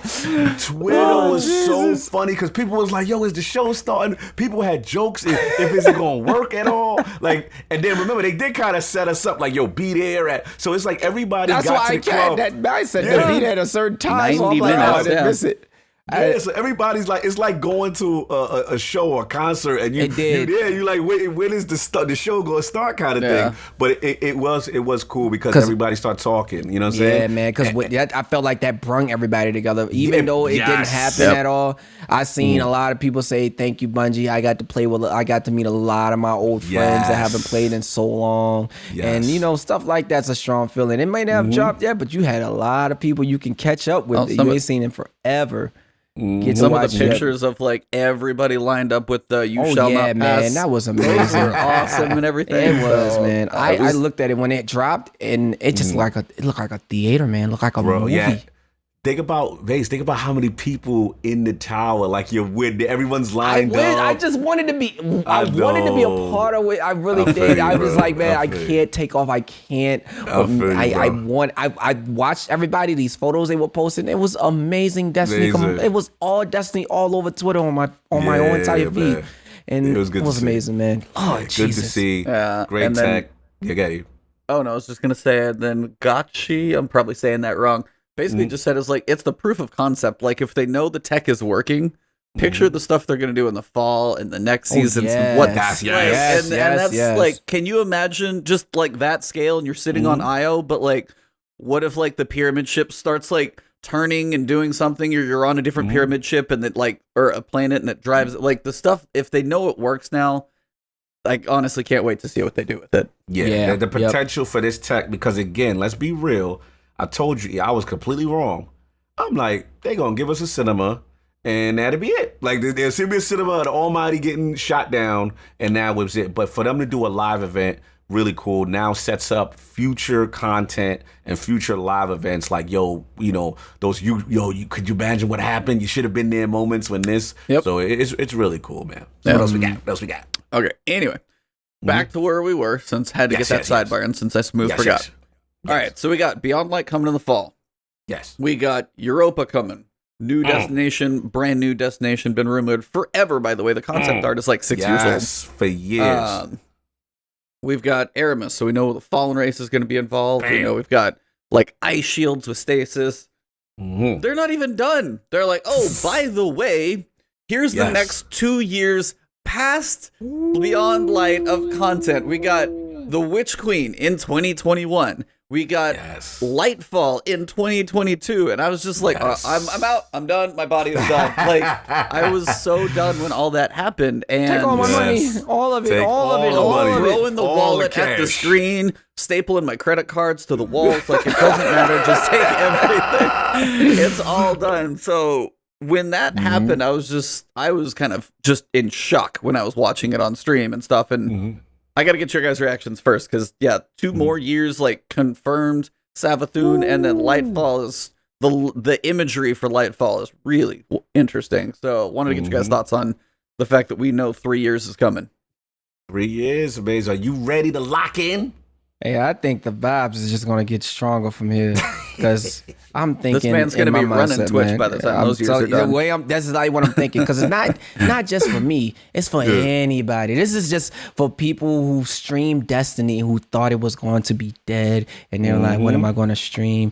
But this is not just only for us, ladies and gentlemen, as content creators. This is for you. There's a chance Destiny is going to be big, and it's going to be huge. A lot of people are going to be coming back, and they're going to watch a lot of people. So I just think that's not only it is amazing just to be enjoying the content and you play it yourself, it's going to be a lot of help and a lot of amazing things for a lot of content creators. So I think it's going to be fun. I'm ready to meet a lot of new people, especially the old ones that's coming back because of the D1 things that they're bringing back in the game. Because this is what people been dying for. They've been dying. You rewarding things. So even more D1 things. If you see the Border Glass coming, what else do you think is coming? Major things. I'm just so many things, man. I'm hype out of my mind, man. You have no idea. Man. I just look at it like this. I'm ready to meet a lot of new people. So I'm ready for all of it. So this is gonna be amazing, man. Yeah, man. Man, he all right, let's just get to it, because I didn't think he would ever answer these questions. And, I know Lupo would get to him afterwards, had him, and he got deeper. But the initial reveal, when he's like, look, we're not putting another number on this. Yep. Like, just to get out in front of that, shout out to Scream. Well, Scream was in the chat with us. He had predicted this for some time. You know what I mean? Me and you have gone back and forth on whether or not. Now, initial reactions, I'm like, okay, how is this going to work? You know what I'm saying? Kind of thing. Yep. But, you know, the way he broke it down is, the game is just big, you know. They talked about the constraints of that. They talked about file size, Nosworthy, and all those guys. You know, and they said, look, you know, what we're going to do is we're going to kind of vault some stuff. We're going to bring some things back here and there. But we can't just keep expanding it at the way it is. And it's an interesting approach. Look at it right now. You're expanding. Look at Trials of Osiris and stuff like that. There's still bugs. They're trying to stop this kind of stuff so they don't go walking to so many of these problems with these things they're trying to release. I'm proud of that. I was clapping. I love that announcement. No, absolutely. Absolutely. So this thing's going to be around, you know, I'm just going to get into a couple of announcements that he said, if it's all right, I'm jumping ahead. You know, that we got the no number, we got the next gen console, 60 frames, finally. So console nation, stand up. Welcome to 60 frames. Let me get out. You know what I'm saying? This is why a lot of us. Yo, Easter. Like, literally, this is why I went on. I mean, he's to blame. I mean, he's the one that got me on PC. This is the reasons. You know what I'm saying? Because at the end of the day, that difference in fluidity. Now, the question is going to be, are we going to get our FOV? You know what I'm saying? All that stuff. But 60 frames is huge. Then we've got hints of you know, cross dab. We got hints of, you know, the cross save, how it's going to work initially. You know, it's going to be platform specific, so Xbox guys going to stay with Xbox. These are huge announcements, and the reason why I don't want to sugarcoat it is because, one, we needed the confirmation for console guys on that. That's a huge thing. Yep. Two, crossplay. For console guys, there was always this fear that when the next gen consoles come out in a multiplayer game, if one group is 60 frames and the other group is 30, there were rumors that, they would not allow it and take the higher end version down to 30 for some competitive parity stuff. And people were like, no, if we have the ability to do it, we should do it. So to see them work with PlayStation, to see them work with Xbox, and then announce that initially year one, they're going to be, Xbox guys will stay with Xbox guys and so on. But surprisingly, the next year, right, they're about shooting for it. Full. Let me explain how huge that is for the Destiny community. This is a game about playing with your friends. We've got cross save, which is great. But true cross-play, got to see how they integrate it with Stadia. Got to see how they do competitive with PC, because they got mouse and keyboard. But maybe next year has dedicated servers for PvP. If you go cross-play, I feel like, do you think man they ain't can standing get on there? that? Your man is backing away from that dedicated. Lupo had him in the clutch, man. He stood on his square like, we not doing dedicated. I was disappointed with that part. But, look, at the end of the day, tremendous announcement. I will say that I got to say one thing. I'm not trying to rain on the parade. There's only one concern. Shout out to Forsetti in the chat.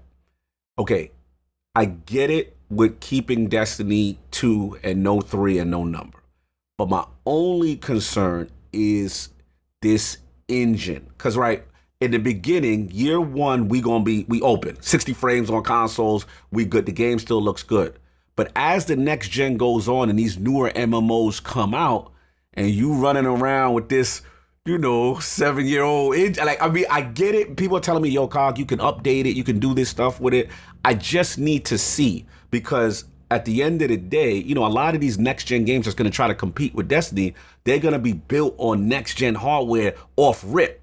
And we already see coming kind of the warts of the engine now. We get a lot of bugs. We get a lot of, you know what I mean? So I just want to see how they handle that, because it's kind of nice to get a new Lamborghini when it come out. You know what I'm saying? It's kind of nice. You know what I'm saying? We still run around with this old joint, but I just want to see. I got faith in Bungie, but they need to prove to me that this engine can withstand the test of time throughout an entire generation. That's what I'm curious to see what you guys feel about that, because that was the only thing in my back of my mind. I like the overall direction of all the announcements, but that's the only thing that's kind of needling me. They gotta prove it to me, because I don't know how this engine can hold up. Again, well, Maze, I'll let you take it first, man. Mm-hmm. About the engine on Destiny? Yeah. Stay around with the one that we're talking about right now? Yeah. Talking about the one now. It's like it's going to be with us for about 3 years, it sounds like. Yeah. Stay with us. No Destiny 3. I would be honest with you. I didn't mind it. I mean, I wasn't looking for a 3. They got to pick one. No more engines. Destiny 1's engine was totally fine. And then you went to D2. People weren't happy with it. They tried to start off something different. And it went okay for a little bit. The engine's okay. But when you go back to that D1 engine, you feel it. D1 still, it's you could do so many things, even though it wasn't. I think what their biggest problem was PC also did release Destiny at a different date than console and stuff like that. So they had to focus on making sure that those things were also ready on PC because the engine on PC, you gotta think about it, it's 60 frames and it's going way past. You know, most people are blowing way past 60. Most people way past that. Oh yeah, child debug. And I don't obviously care for a 3 or a 1. It should just strongly just be called Destiny. Just add names to it, like Beyond Light. Just, you know what I mean? Like if you're gonna just call it Destiny Beyond Light. I mean, we don't need a 1, 2, or 3 because this game, at the end of the day, we are Destiny. Just call it Destiny. You know what I mean? I feel like I don't be looking for number 2 or 3. We can see change. That's totally fine, and they're doing that. They're doing it. They're voting things. They're helping people with their memory, with how much they can store for a game, because this new one's gonna take up a lot of space. Oh yeah, let me tell you. But the engine wise, I'm pretty proud of what they got going on, man. I like change. Confident. Sometimes it's a bad direction, and we got to be the ones to experience it. But I think they're fine where they are right now. I've got used to this. To what's going on with their patterns and the guns. I like the way everything feels. The only thing I think they need to work on is a little bit is they gotta work on their PvP side. Their PvP side is really bad. That's all. The PvE side, man. The PvE side is really, really good. But I think they lost so many people on the PvP side that they don't have enough people to help fix things on the PvP side, because PvP is always constantly complaining. PvE side is sort of okay. But the PvP side, man, no matter what you do or what you fix, they are going to find a problem. They've already, tried to adjust to some of the things. They tried. I look at it like this, man. You got to give them something. They're their own company now. They're not with anybody else. You know what I mean? They had that help back then, and they had people with them. They don't have that anymore. So PvP is going to be a little bit of a struggle. You know what I mean? This gun broken. Anytime they fix a gun, you guys will find another gun that's broken. So it doesn't even matter. You know what I mean? Like, it just got to give it time, man. So I think when this fall comes, I think PvP is going to be on point. I think they're going to hit it right on the nail on this one, man, because they're bringing back so many old things like that. The old PvP maps. Man, just seeing it on this new engine. I want to see the new stuff. The new Destiny 1 stuff on this new Destiny 2 engine. So I'm hype about that. I want to see what the Vault of Glass feels like. I want to see what everything feels like on this D2 engine. I want to see, I'm going into D1. I'm going to the Cosmodrome. I am going to these places. I want to see what all this stuff feel like. And I know y'all want to do the same thing. Oh, absolutely. Because it takes you way back, man. I want this. That's how I feel. I'm ready for this. I'm excited. Ready. I'm cool. Confident. He's confident. Man, I'm very confident, man. I've always been confident in Bungie, man. I don't never doubt it, man. Just takes time for them guys. Oh, no doubt. Where you at, man? Engine. I mean, we've probably been on similar wavelength for a long time on this one, just trying to see, because you see what the new tech can do. They talk about and that's kind of a question of we've always talked about a D3, which if it does happen, it's at least 3 years away. If they ever get to that point, it's literally the way the game is built. It's the way the levels are built. It's the way the worlds are built. And it's these little canyons of loading screens and all that type of stuff. That's the piece. And again, maybe they're like, hey, give it 3 years. We're doing this now. Consoles have a bigger generation. They don't want to launch a brand new game built only for these next gens for, a very small player base. They want that, get that first 40, 50 million people on these new next-gen consoles. Then you have a bigger place to sell to. But again, also on our side, we're like, okay, so we're still going to be floating this generation, still feeling like it's held back a little bit. So it's tough. But it's for a new at some point, I feel like that has to happen. Because I'm scared of it, man. That's the only thing, man. I'm just scared of these new engines. Because this D2 engine, man. I was like, did you see Unreal 5? Did you see how beautiful that is? You gotta embrace that new tech, bro. You gotta see those lumens and triangles. I love it. I love the images. I would love that. But think about it. Every time we get graphics, You can get graphics and you can get the most amazing image, 4K styled, but the gameplay it's gotta combine, and you can't. I've never seen people do two at once.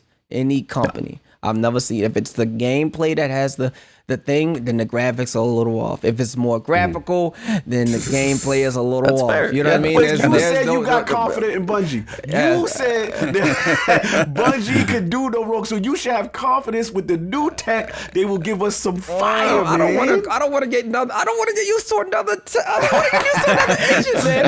I was used to D1 You're comfortable to get blown up. Yeah, like, look, think about it like this. How many of us was used to that D1 engine and thought that D1 engine was going to be in D2? How many of us thought that? When we seen it, I played the D1, and you know the feel of the gameplay in D1, right? We did. We all loved it. It was cool. It was jumping. Trials was a thing. We were all in it. I ain't going to this D2. I'm like, great God, everything looks huge. Look at my guns. Everything looks different. I shoot my gun. It just feels, it feels different. And I don't mind. You're right. You got it. Y'all got it. Let's go with that.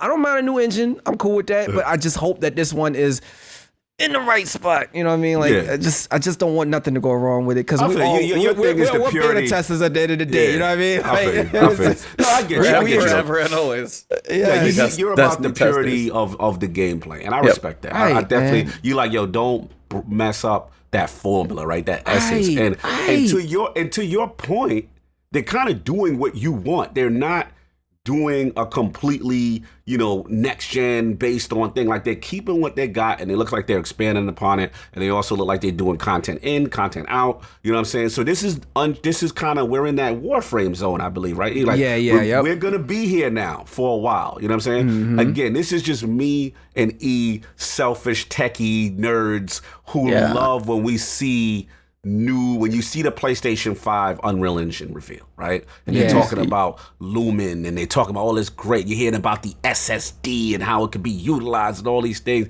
And then, a shout out to you, Amaze, as far as the PvP aspect, let's be real. Like, we know one of the problems has always been the cheating, with first PC specifically. Yes, you know what I'm saying? And issues there. So the hope was, with the new tech, you kind of bring in, maybe you usher in dedicated servers. So I'm not gonna lie, there's a part of me that's a little disappointed that there's not just having 3 for the sake of the number 3, but the fact of just saying, okay, we got a brand new foundation, right? A brand new technical foundation. Right. So it, like you though, Amaze, I got confidence that they can, because people are telling me, like, look, you can still kind of rebuild, an engine in a way. So but it's up to them to upgrade, to do these things correctly. And I'm putting it in there, and I'm putting it in their hands. I'm leaving it in Bungie's hands, because listen, they've heard so much going on, man. They heard it, and I told anybody and everybody, Bungie ain't got to reply to you to hear you,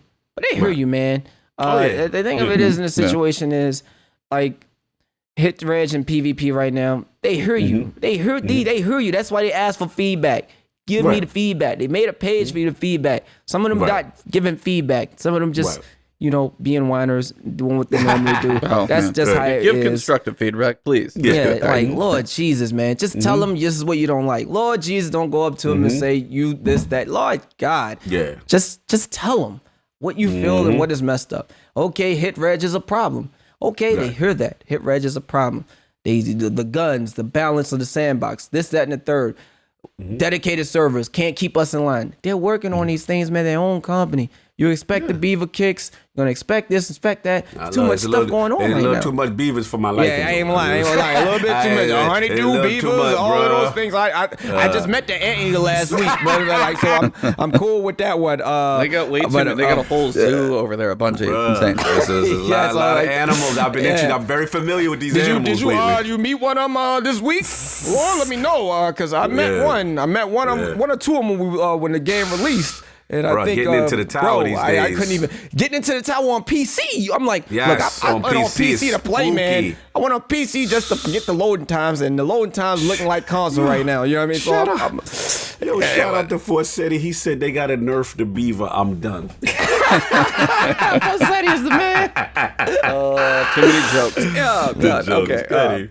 Yeah, no, just the final thing I'll say is, and I was kind of saying in chat, it's like, the game looks gorgeous on PC. It does. Like, no question. Like, people to potentially run like 144 frames for like looks insanely good. Even when I was looking at the Almighty, like burning out my eyeballs, I put it to 55 FOV, and as big as my character got, the detail on the armor got so crisp and clean. It looked so good. The biggest thing, like, I love how it looks, feels, and again, Bungie is always so much about the feel.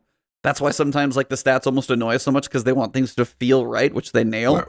The biggest thing about next gen and this whole engine that we're kind of on is just like picture something like the Dreaming City. You have the 3 zones, but you have to drive between them.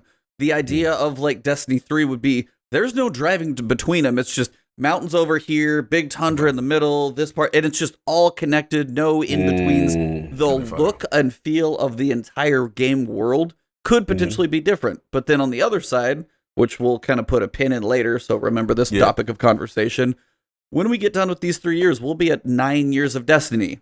Just remember how long they plan this game to last. So I want to come back to that towards the end. But I'm just very curious to see. We got a lot of stuff coming, so very excited. But yeah, 2021, like Witch Queen, like we finally know that Savathun is going to be involved.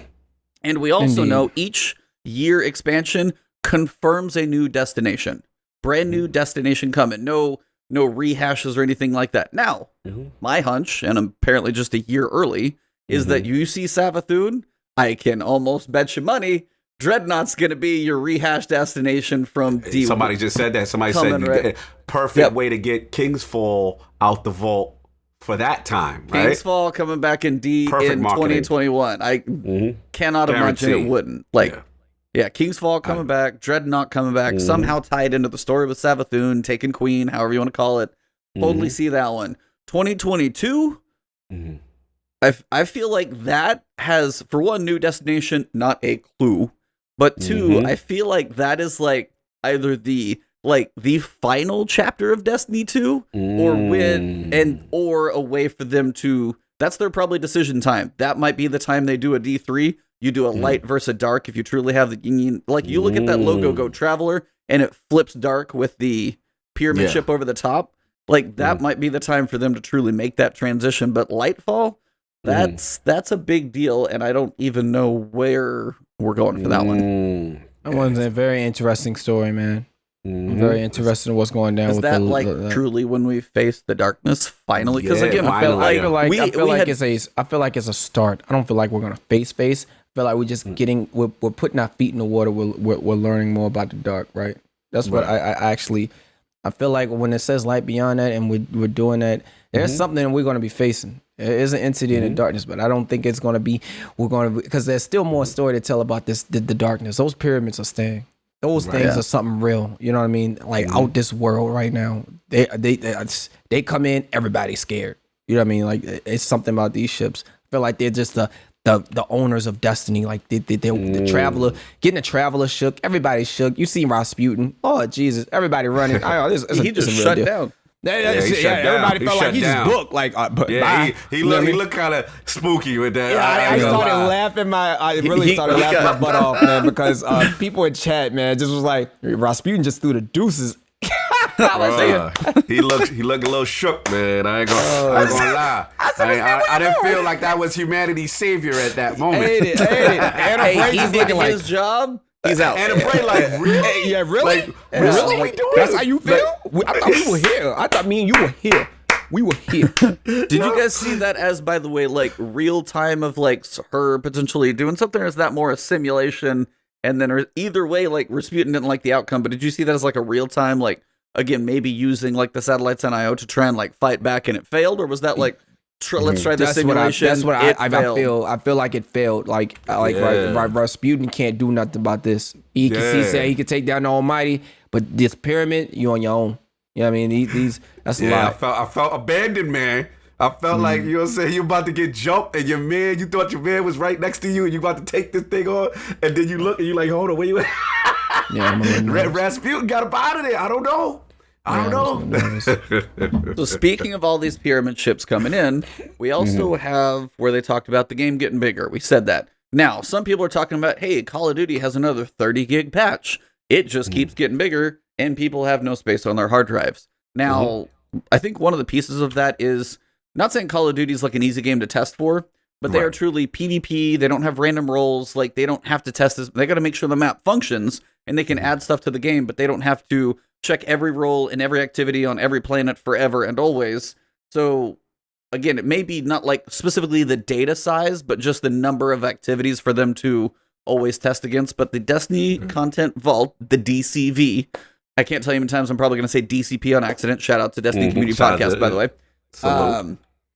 Things are going to be put in the Destiny Community Vault. Now, we know a lot is going in the Destiny Community Vault this time, mainly because the game got a bit too, went up a couple too many pant sizes. We got to drop them all at once. And then they're going to kind of do the 1 in, 1 out, 1 in, 1 out, 2 in, 2 out, basically to kind of, once they get it where the size that they want, then they can kind of do this even in and out switch. And I wanted to ask you guys, because when you look at the Season of Arrival trailer, Arrivals, you've got the idea that the pyramid ships start showing up on planets. First one's Io. Right. Guess what planet's leaving? Io. Next, another one, you see Mars. Mars ain't coming. You see Titan. Titan's not coming forward. So I'm honestly wondering how their storytelling goes this season, because wherever the pyramid ships seem to be showing up, those planets don't make it into the fall. So either we're getting kicked out, they're taking them over. I was kind of curious your thoughts of like the connection between the pyramids and the Destiny Community Vault and the destinations going away, like, are just linked together. And then, by the way, the Leviathan's booking it, so is Callus also giving us the deuces? Kind of curious you guys' thoughts on the whole. I feel like the Callus story just going to put to the side, and Callus is going to come back because Callus has got something he's got to prove. You know what I mean? Okay. Callus will be put to the side. That is the thing. But Callus is coming back. He's fighting this war with us. He ain't gonna leave us out. Callus is very impressed by what we do, and we already proved our worthiness to him. He's gonna need us again. He is. And the Titan, I went on Titan the other day, and I'm not even gonna lie, that pyramid scared the crap out of me. I didn't even know that thing was in the water. But there's a pyramid all deep out in the water. Is there one there? Yeah. I looked. I was looking around and I didn't spot it. You have to go all the way. The video image shows it like much bigger looking right at you. Right. It's a nervous deal. I look at I don't want to spoil anything for anybody or whatever, but it was brought to my attention. I ain't gonna say anything. All I'm gonna just say is Court of Oryx. You think it's there? You think something's going on? Oh, I've heard that. I've heard that. I really think something. The Titans, I feel like, is our next move because Io's this week, right? Yep.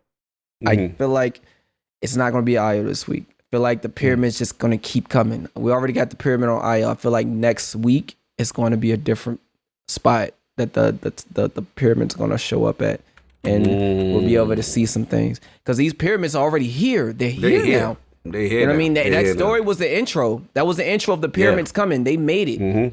They finally made it here. So they're coming.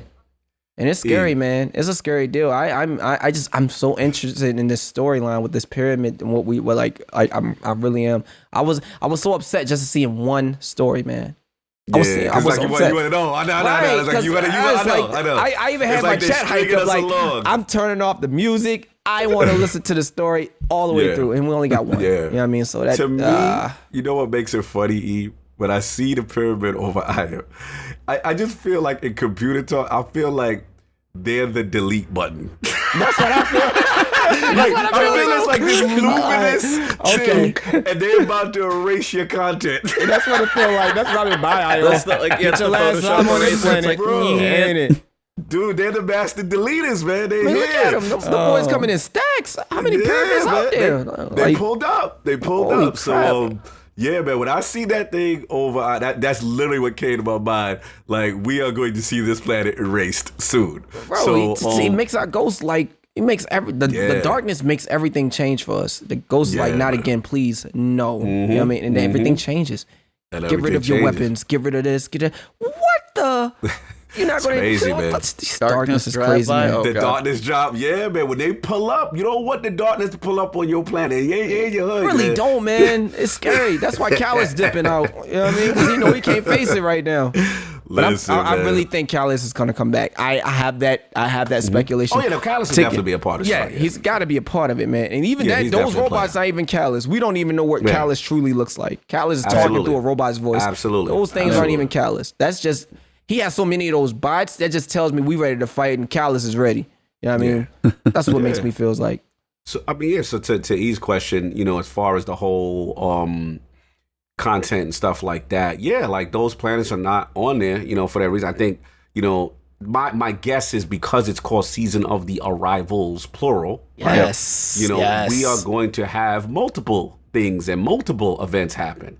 Yep. And it's a good start. It's a good start to the season. I'm just like amazed. I'm so hyped. I'm so wanting this thing to move along. We know Europa. Man. You know what I'm saying? It's like you got that carrot at the end of the stick with Europa. So it's like you want to see how they transition it. And then from the technical side, like you were saying, E,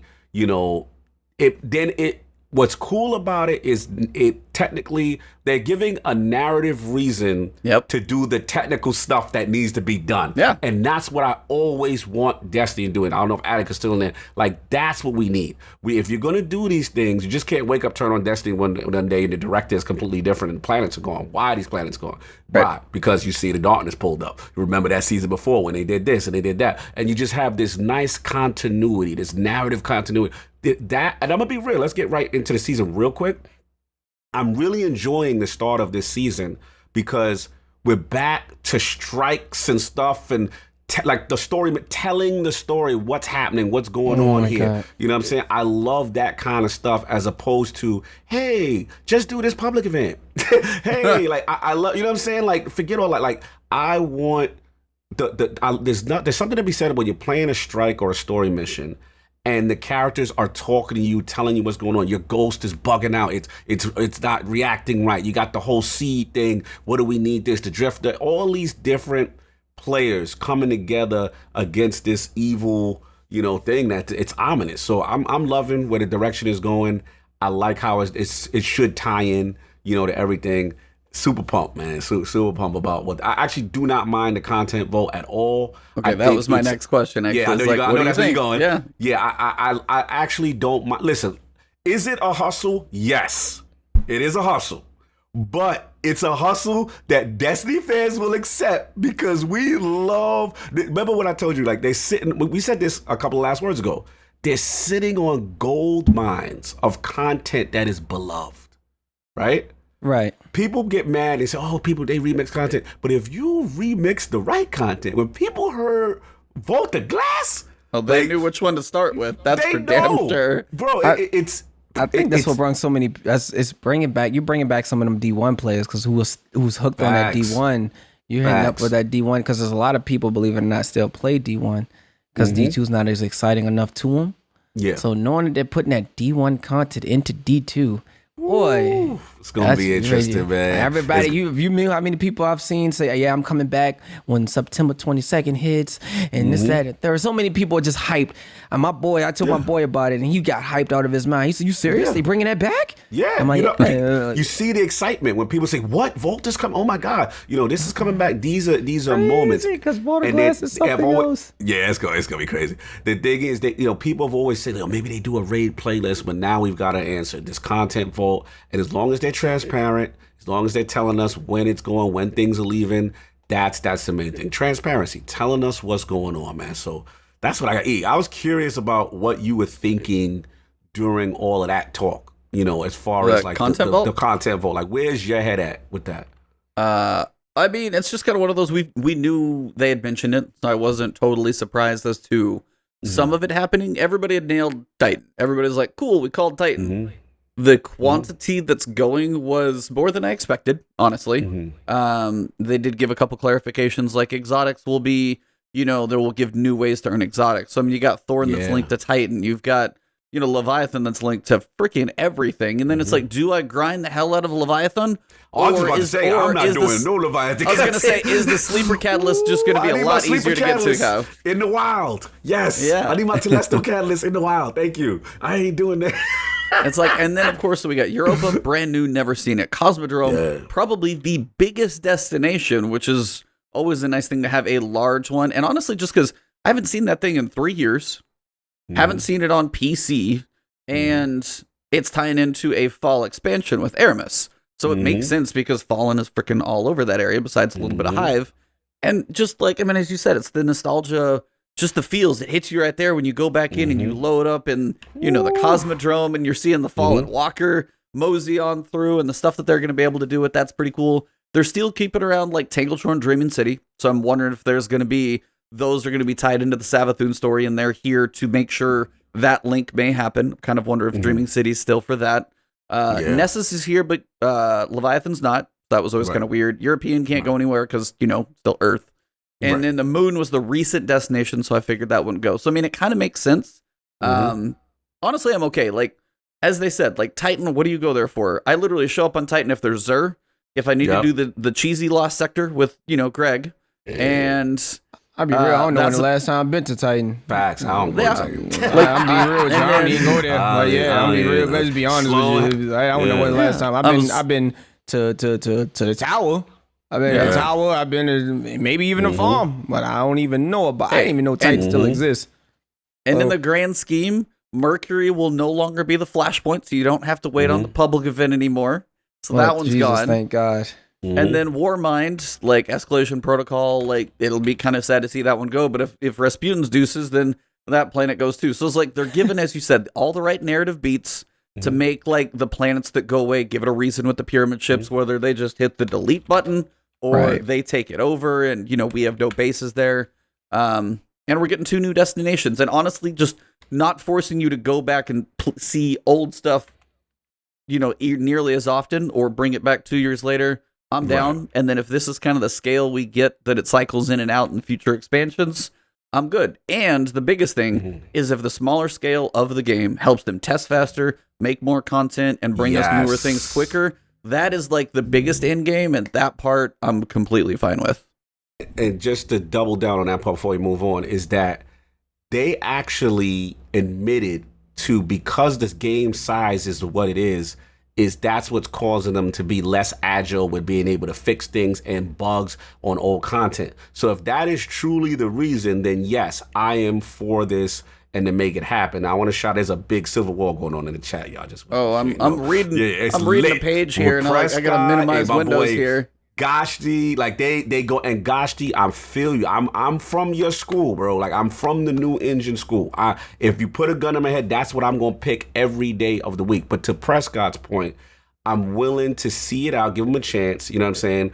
Yes, we do know there's another IP they're working out. You're hoping resources are allocated correctly. We heard about that whole thing. Shout out to Paul Tassi. I think they're doing like a Diablo style game. Bungie's working on something else as well. Matter. But what Matter, exactly. But if because of the content vault and then able to condense and to be more agile, and if this improves Destiny, then I am with it. But they've got to prove it. And then I'm with Etho after Lightfall or whatever. What's that? That's the one after Scarlet? Lightfall's 2022, yeah. After listen, I still don't think it's out of the realms that you can still get a new Destiny game and it just may not have a number on it. You know what I'm saying? Because at some point you are going to reach a threshold. At some point, you know, it is going to look archaic at some point. You know what I'm saying? Yeah. So I think we can't say for certain that there's never going to be an upgrade. You know what I'm saying? So it's a fun discussion, man. I like what y'all, when I say war, I'm joking, gosh, not that y'all really beefing. I'm spicing it. I'm throwing sauce on it. But it's a great discussion, man. I love this talk, and it's fun. It's fun times, man. But else we got a lot of stuff. Like the other pieces, we know Cosmodrome's coming back. Some people are like, hey, you're reskinning old content.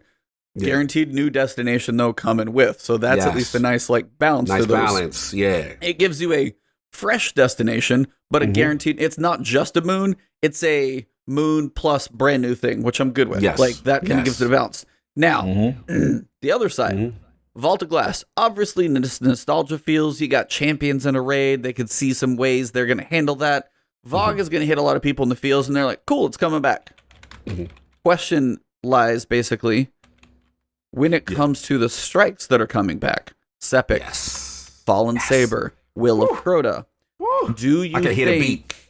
Oh, I can hear her scream in my sleep. In my head right now. I can hear the Sepix like, when they revamp Sepix with like the rock music. Bro, I need that guitar, E. Oh, so good. Riff. Continue. But I wanted to ask you guys, when it comes to them bringing stuff back that D2 players, a lot of people are coming to the game free. They never saw D1. So this is stuff that's going to be new to them. But you also got veterans like literally all of us, probably a lot of the people in chat who've been playing Destiny for a while.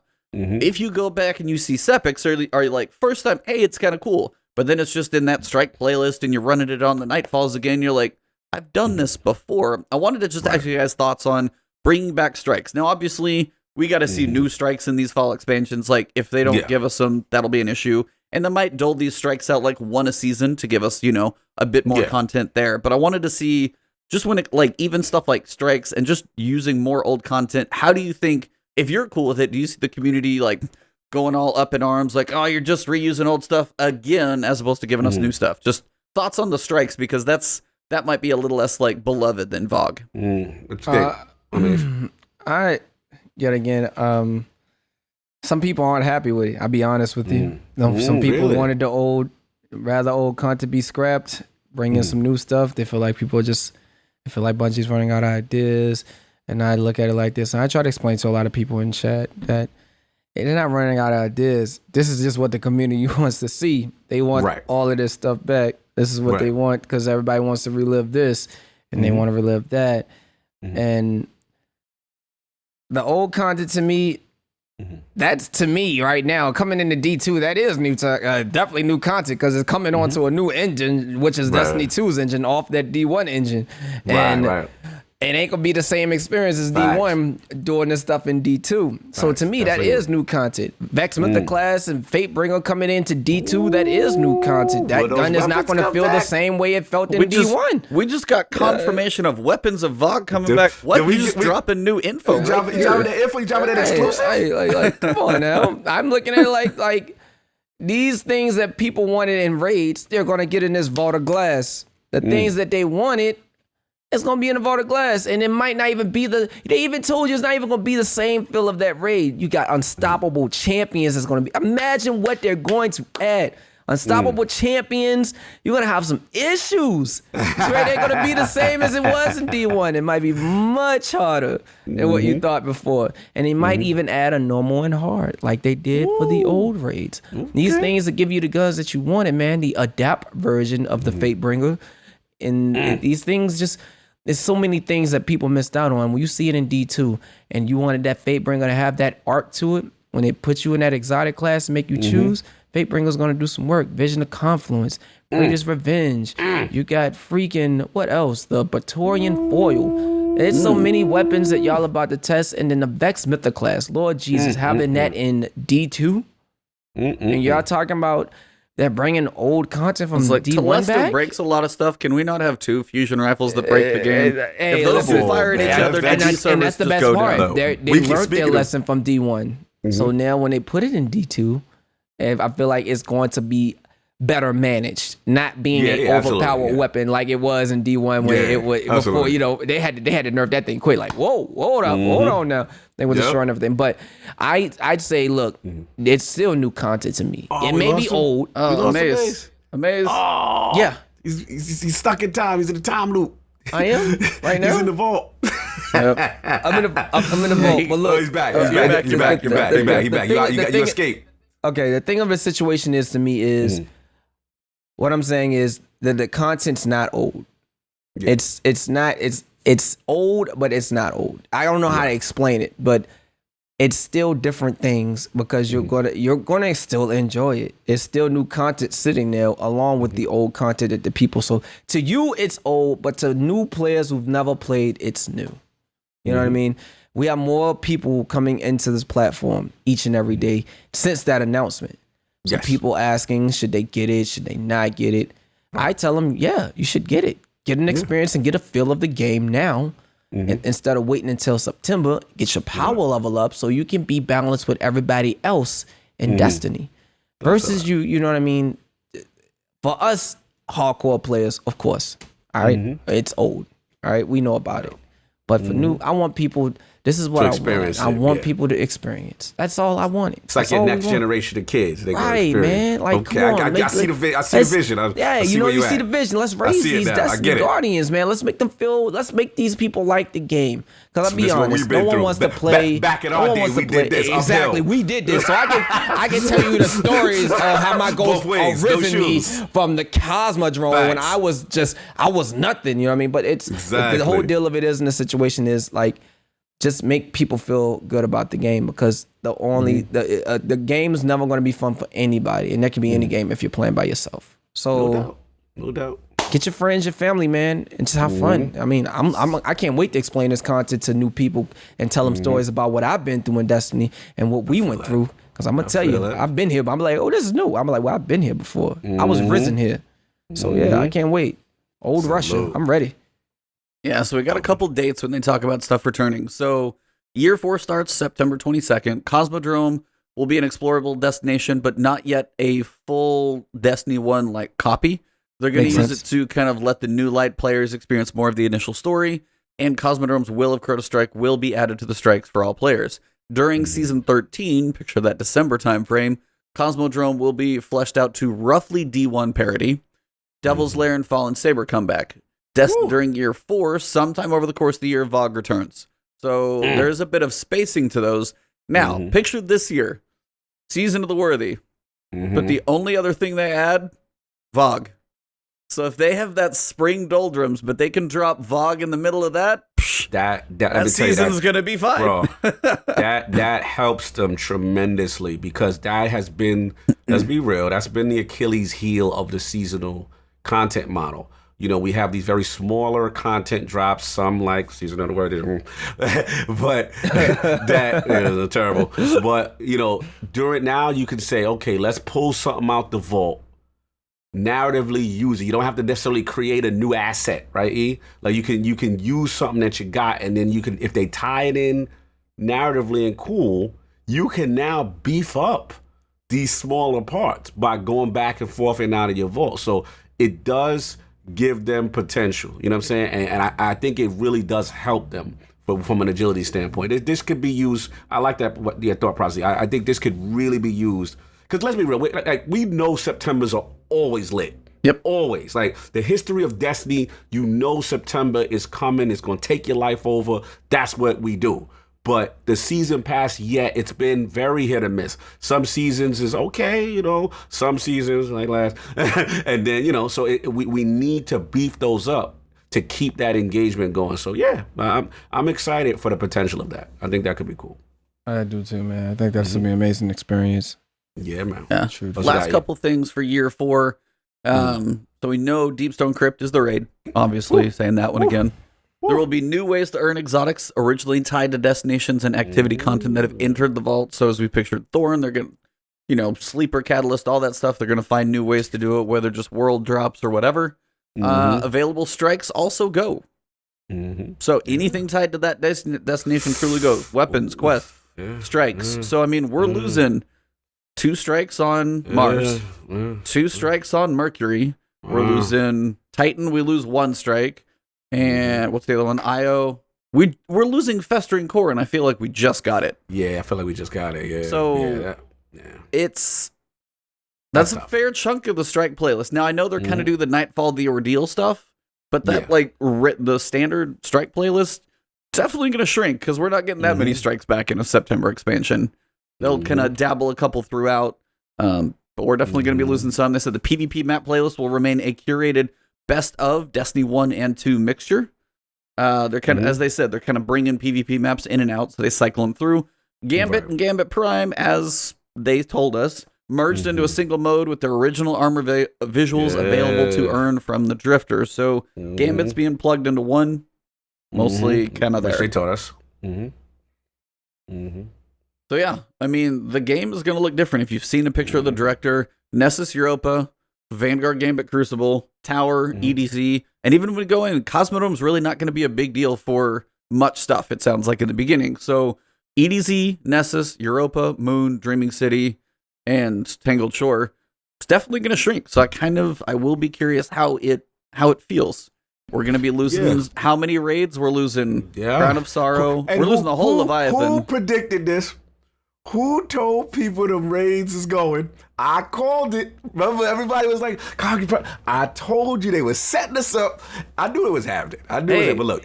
But hey, what about? I was like, they're keeping the gun in the game, but they're also taking the Whisper mission out.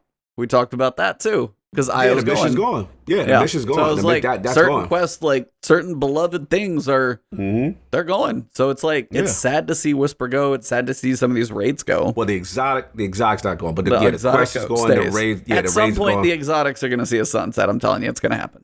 I think at this point, I have to agree with you. I think that it's, as much as I don't want this to go, and I think they're literally, it's like, You when you want to get the mob to do what you want them to do, you know what I'm saying? You can't just shock value, just take things away. And I think they're literally setting us up little by little, you know what I'm saying? To kind of like the ease you along to where they really want us to go.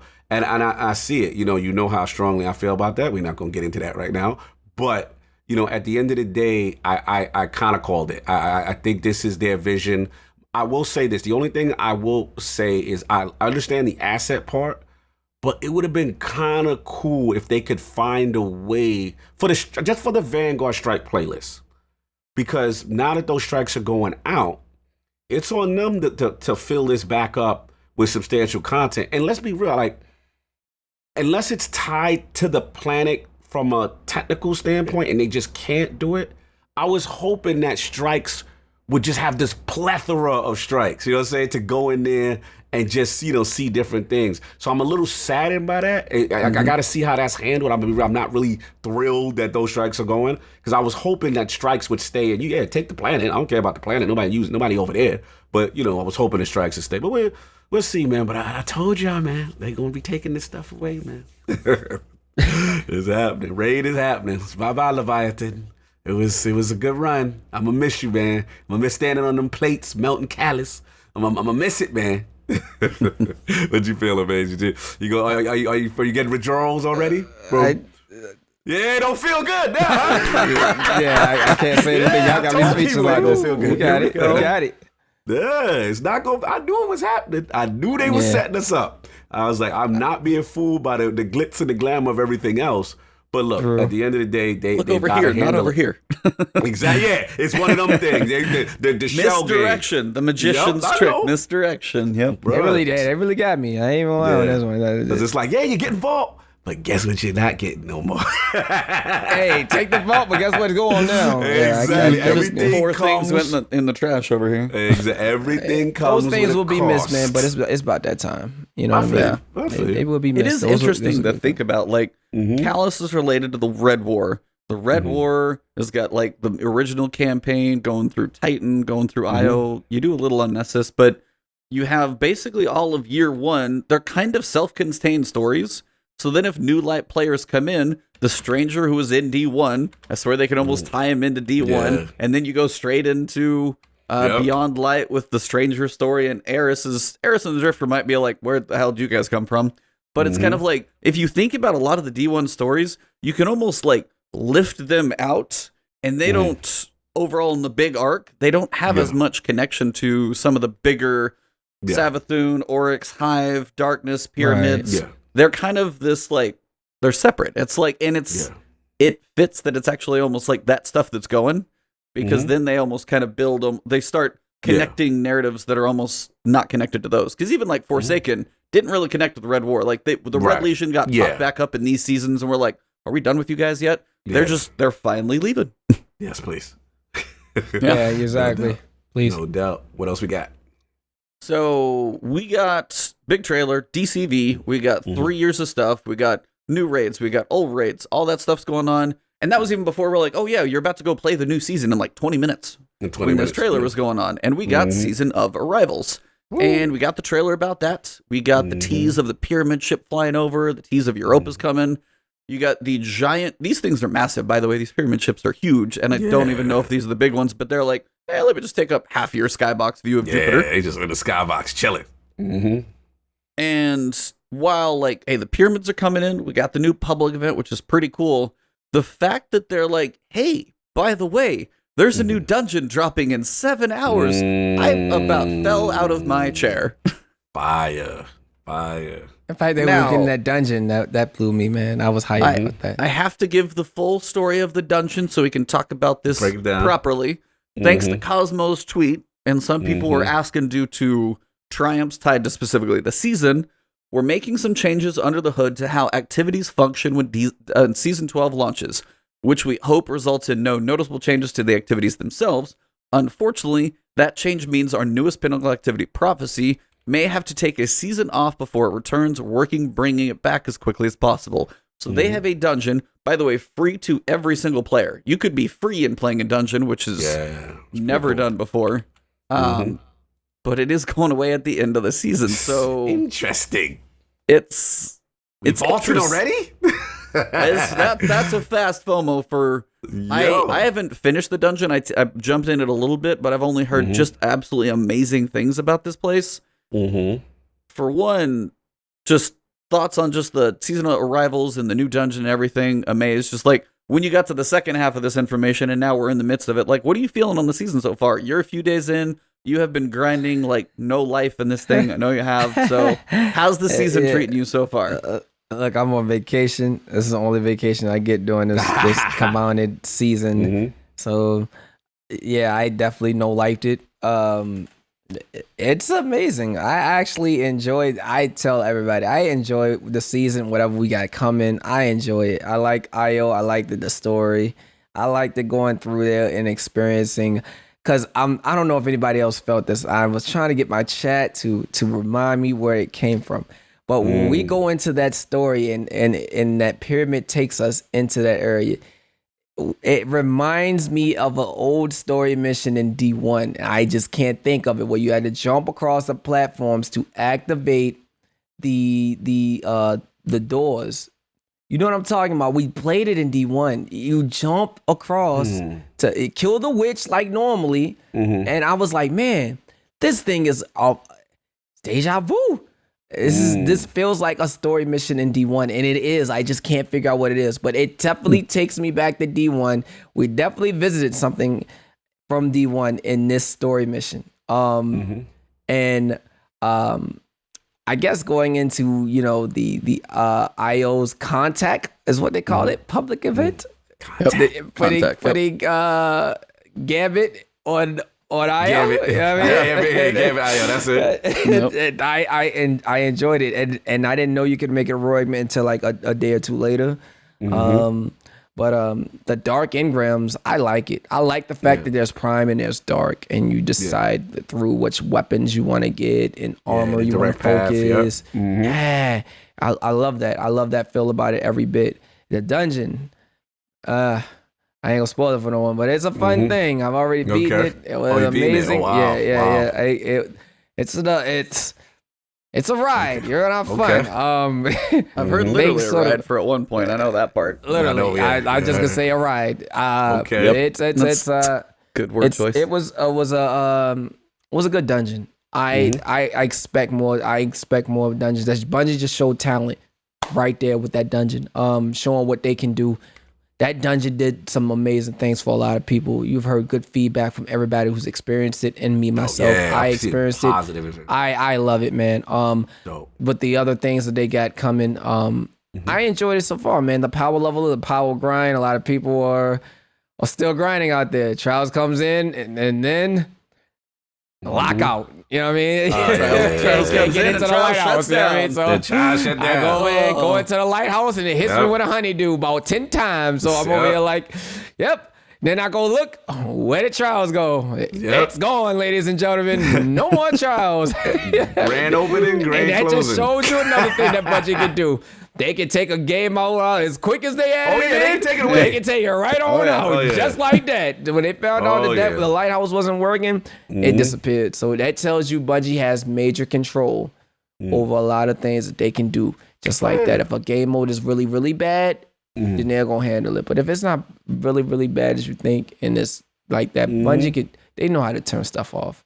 You know what I mean? But This one was a serious deal. Going to the lighthouse was a big deal. I'm just glad I got my power rewards out before it shut down. So, but I can say overall about this season and so far what I've been thinking of it, I like it, man. I enjoy it. Seems like a lot of other people also enjoy it. And some people just not with the, they're not with the season things. They don't like that. They want to wait for a big season. So, no doubt. Yeah, man. What you thinking, Eve? You first, man. Just in general to where you want season to start? of arrivals, just how much you've been playing so far, just everything how the trailer, the fact that it's a new dungeon, if you try the public, and just kind of full season vibes since we were in the home of vibes tonight. The vibes tonight. You know what I'm saying? We with the vibes tonight. Yeah, man. Love it, guys. It's been good. I've been liking it. You know what I'm saying? I'm cool with the the whole decoder thing with old boy. Again, for me though, I think I'm a huge fan of starting new season like with story mission. And I think that's what this did well. We jumped right to it. Need Eris, gotta find out what's going on with her. I love the it felt like a strike. It felt like I missed that. I don't like just starting a season and then, with depositing Fractaline and there's no, I like narrative lead up, that's what made, when we saved for Saint 14. Yeah. So cool, right? Those were amazing. We get into it. Yeah, that, they got to do that. I think the mistake Worthy did is, they had a little cool cinematic, but then it was just really mess with these Rasputin nodes and all this other stuff. And we got to get back to the core gameplay of these story missions and strikes and stuff like that. So I love that. I like that fight, with these Savathun witnesses and jumping from the little towers and splitting stuff up. I thought the strikes were the story missions are well done. Well done. Be a cool strike, Yeah, it would be a cool strike. I love the little moving pedal. I loved it. The mechanics were in there. Oh, that was King's Fall, hopping on those giant the giant things, swinging. I did that bad boy solo, man. I had so much fun doing it. And so you got that. We get into the let's get right to it though.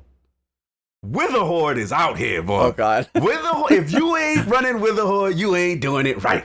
This season that's the arrival. The arrival of I didn't think this thing would be so dominant. It is the multi-purpose everything.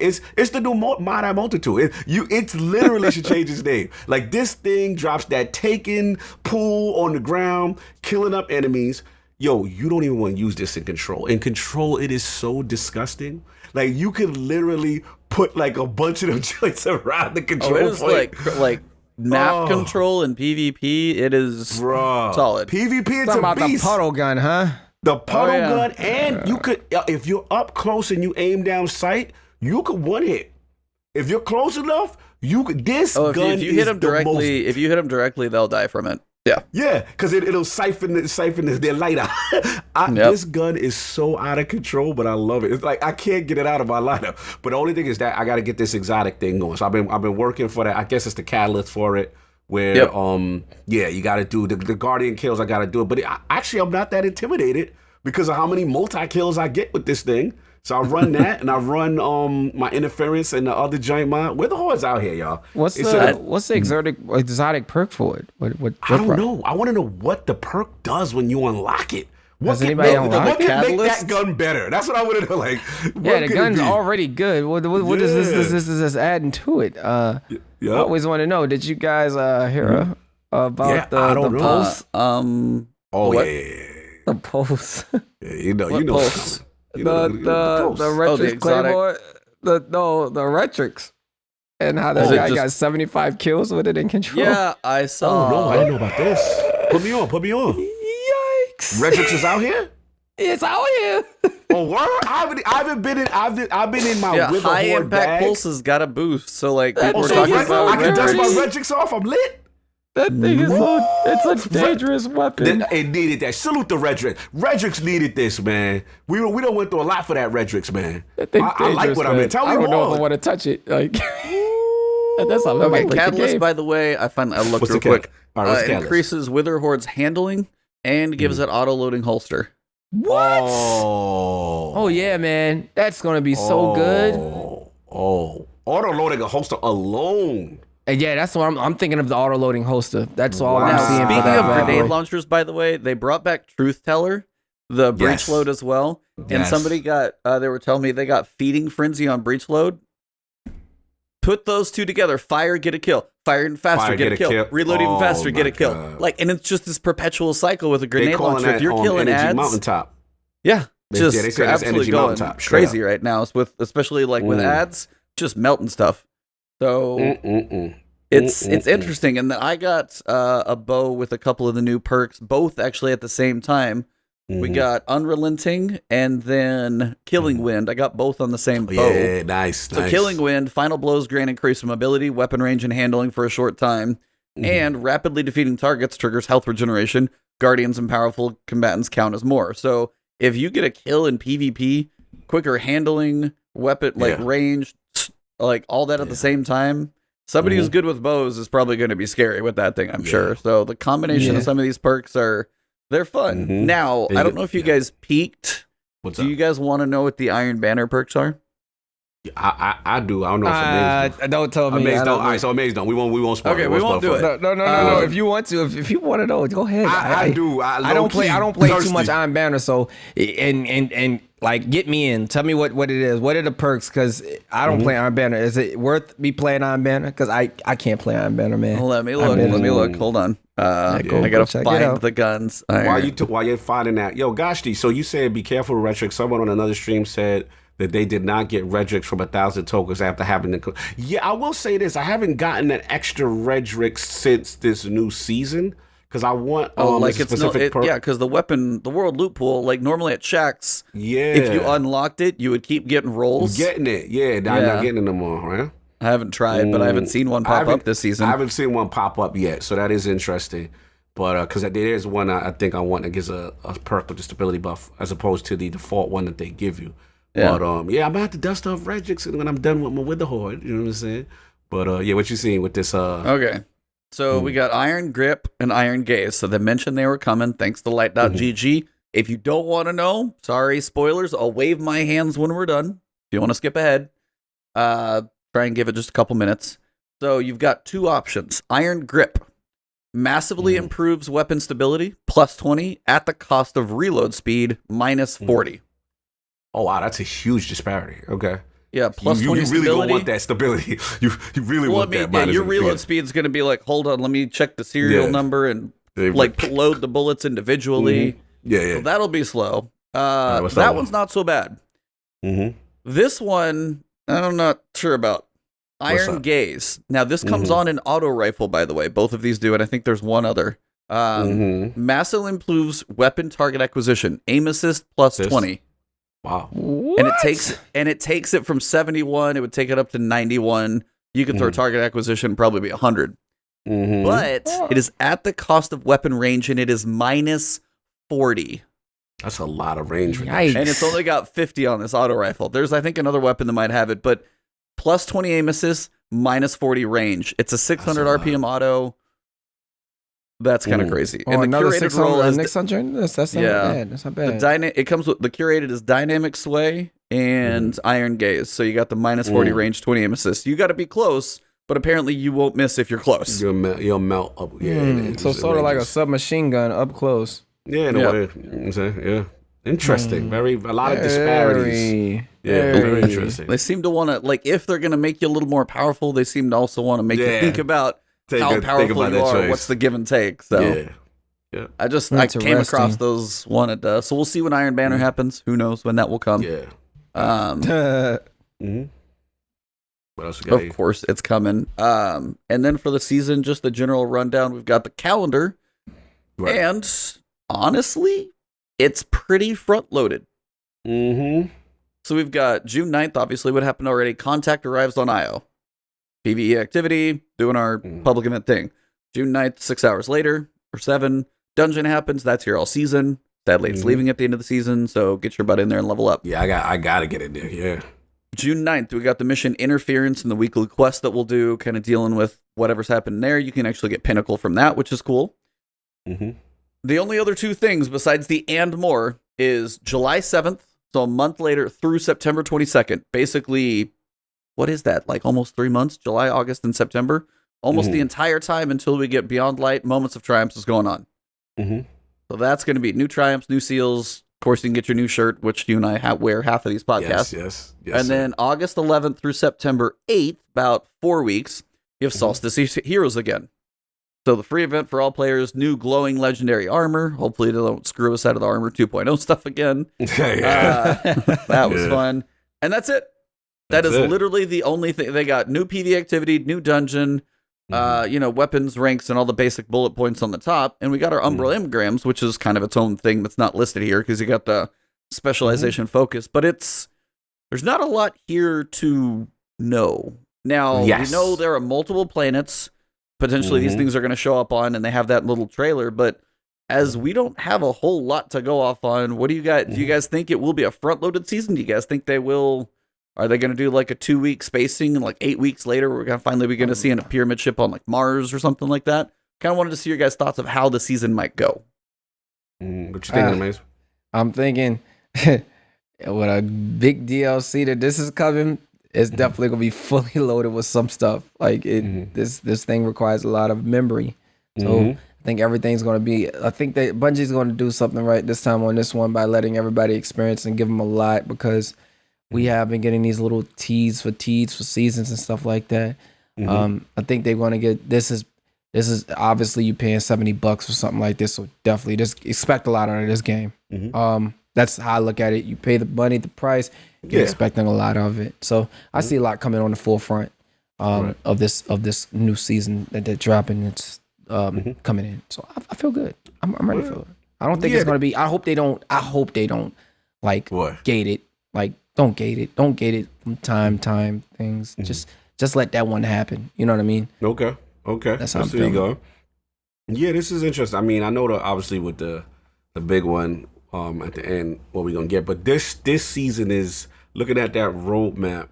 Obviously, we got the dungeon. I was surprised we got the dungeon so fast. I was too. I ain't even gonna lie. I wasn't expecting that. Not that I'm mad. Not that I'm mad. Yeah. Not that I'm mad. Normally, I would figure they would have built that up a little 2-week cadence or a couple weeks in, and then it'd be like, some okay, leveling going, Because I'm trying to defend. I'm like, well, if we need to stretch out some content, we'll wait for that. You know what I'm saying? Like a couple of weeks. Now, so I was gonna say for the dungeon, I haven't beat it yet. Yeah. But it is like prophecy and dealing with the 9. That's about all I know. Yes, because the theme of the place when we went in there for like, I saw like the first tidbit and saw the first little kind of boss fight action. I ain't gonna say nothing. I know you're not gonna say anything, but as literally the title is prophecy, is this something that specifically they want to kind of start kind of building threads for the fall? Is that kind of like tying into what you see coming? Is there any relation of the story you see to what we kind of have been told is coming? Don't tell us what happens, but do you see a connection? Yeah, like a general thing. Okay. Yes. That's the best way. That's the best way I could be like. Yes. You can be like that. That's all I give you. No spoiler. No spoiler. Like, I love it. And that's just make sure you listen though, because you don't want to miss it. It's a yes, but listen. Just listen. Okay. Gotta listen. Okay. Turn on your subtitles if you can't hear it. Turn your subtitles. Okay. Fair enough. Yeah, and that's kind of why I was wondering about the dungeon being there, is because it may not be as tied to specifically the darkness, but it's like us little connection with the Drifter to like tease the story so you get to it when you can. I don't think it's as connected to the rest of the story. That was why I was curious. So good confirm, but I can't wait to play it. Yeah. No, I mean, this is it. Like I said, I just hope that, obviously it's definitely front loaded. We got to see how they handle the gaps towards the end of this specific season and just make sure it tie in. I'm going to assume more darknesses. You know what I'm saying? We'll pull up. Darkness is coming. And we will see. We'll see. I think they got stuff they're sitting on that they probably want to secretly introduce. And, they're not willing to put that on the map. Just like, let's be real. We didn't even know the name of this season and stuff until the day of. And I think because of the way this season ties into the narrative beats for the future, they don't want to give it away. They don't want to spoil by having this stuff on the map. Because let's be real, if we would have heard Season of Rivals, we know damn near what the content's about. Yeah. You know what I'm saying? So the way they're doing it, I think, is because things are so direct, we're so close to these bigger events, they just kind of want to keep the secrecy going. And I'm cool with it. I'm actually cool with it. Yeah. I wish, and I know the cat said literally in the fall, this stuff's going away. But it would be kind of funny if the pyramids like progressed and all of a sudden 2 weeks later, I was out Like if they started dropping I need planets, the delete button. I need the delete pull-up. I need the erase. It would be if they didn't tell people, people would lose their ever-loving mind though. But it would be cool in the game. When people are like, I just lost the planet. What the? Yes. It would be crazy and cool, but piss people off at the same time. But I'd still like to see it happen. Imagine like you get a little like remember when they did the cinema like was it a week ago? And you see the darkness, the planet just moving up. And then you see that, you log in, you see that, and then the planet is gone or some type of explosion. That would be funny. I ain't gonna I would like to see something like that. That would be hilarious to see these planets that would go. definitely be hilarious. Like you spend 2 weeks on Io, and then the pyramid ship goes to Mars, and Io's just like kind of grayed out. No more, you can't go there. It's like, what? Bags. Yeah, that'd be so dope, man. Mm-hmm. So much. Y'all got some ideas out here, man. Y'all hyping us up. You know what I mean? We make stuff up all the time. That's part of the fun, last word, bro. I will say one small shout out to the artifact. It's a step in the right direction for the Gauntlet mod for pulse rifles, where you can use any pulse rifle as a champion breaker. Yes. That is a step in the exotic direction, because I've been dying for those things to be usable. Yeah. Pulse I actually wish they would have put that into to other pulses like outbreaks. I actually wish they could do that because put me on to that. Yeah, so that's one thing I've been asking for, Maze, is like I think every weapon should have that like mod slot. Even if you can't put like extended mag on an exotic, at least let me use like, disruptor or whatever on exotic. Yeah, the one that we cracked it from the artifact. It makes sense, right? It makes sense. So there's a mod. You talk about E? It's maybe column 4 because I can't look in the game, but it is a mod, Gauntlet mod, and it allows you to use, and it makes your pulse rifle be, I think it's disruption. I can't remember which one, or overload, but it just does for any pulse rifle, and because it's an armor mod, so you can use exotics because it's a pulse rifle and anything works. So unstoppable. Thank you. It's a nade I use called Overload. So I could use my Outbreak Prime with this? No, that's what we want to no, to you put can't. into. Yeah, that's the idea. You can use Outbreak with the armor. It goes mod. in the armor. Yeah, it's an really? armor. Wait a minute. Yeah, that's what that's what I was like. They're a step in the right direction. Now that's what I'm talking about. I didn't know that. Yep. Let's go. I love that.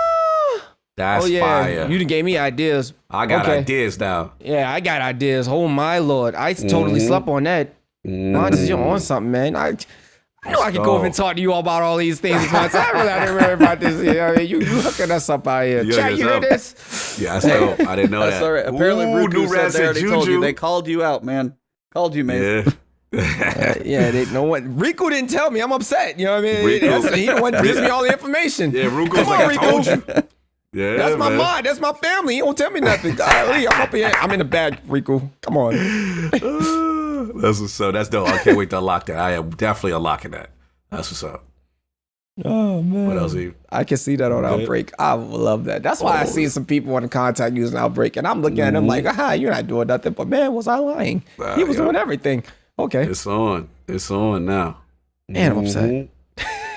Yeah, and so it's like we had more trailers, hype, and everything. We don't even have time to talk about the PlayStation stuff because that is crazy. Yeah, it's just crazy. But yeah, as you said, people went to go play Trials today, starting off a new season, and they shut that down. I just wanted to kind of get your guys' thoughts on seriously the fact that like Trials is off. Like, do you guys think? I was gonna say, do you guys think even though the flawless isn't available, they should leave it there? Or do you think there's potentially too much backlash because people may not get the message that you won't get the flawless chest? They just were like, screw it, we'll just take it out. I wondered your guys' thoughts. Heard kind of both ways about it. Well, we need to. I need to go ahead and jump down to the point in this. Is there adapt weapons in the flawless chest? Everybody's like the adapt weapons in it. Not yet. They're gonna bring adapt stuff for a while. That'll be like season later. 13. Yeah, they say that's for the future. Here's the case: flawless. It's whatever. You know what I mean? It's a piece of gear. If they made it there in a sense of all fairness, then yes, you should give them the flawless. Even if they don't go to the lighthouse and go get it, at least put it in that postmaster to say this is what you got.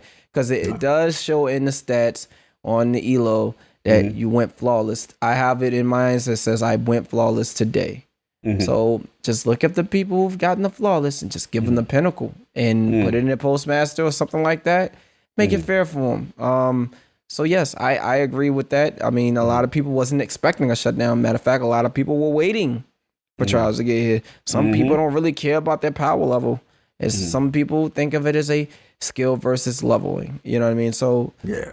I mean, I'm proud that Bungie shut it down. If you can't get to the Lighthouse, this is just give a chance to all the people, as I said earlier, to grind more, get your power level up. Because a lot of people didn't meet the standards, and they were going to face a lot of people that was really, really high. You know what I mean? People were like 1060 something already. Right? It's crazy. Yeah. It's nuts. So there's a lot of people that wasn't ready for the situation. If you wasn't like me and just no brained it like the whole entire week, and trials was not going to be a thing for you at least this week. Get yourself some time over the weekend.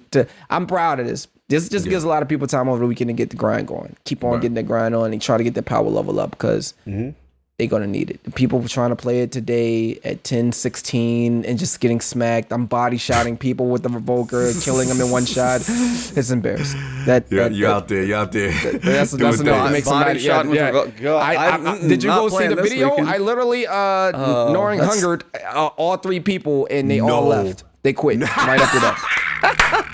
I'm not even lying. They all left the game. Literally, like, I'm good. Yep. Just say I'm just a little too low. Let's get out of here, guys. And we just started laughing. I can see it though.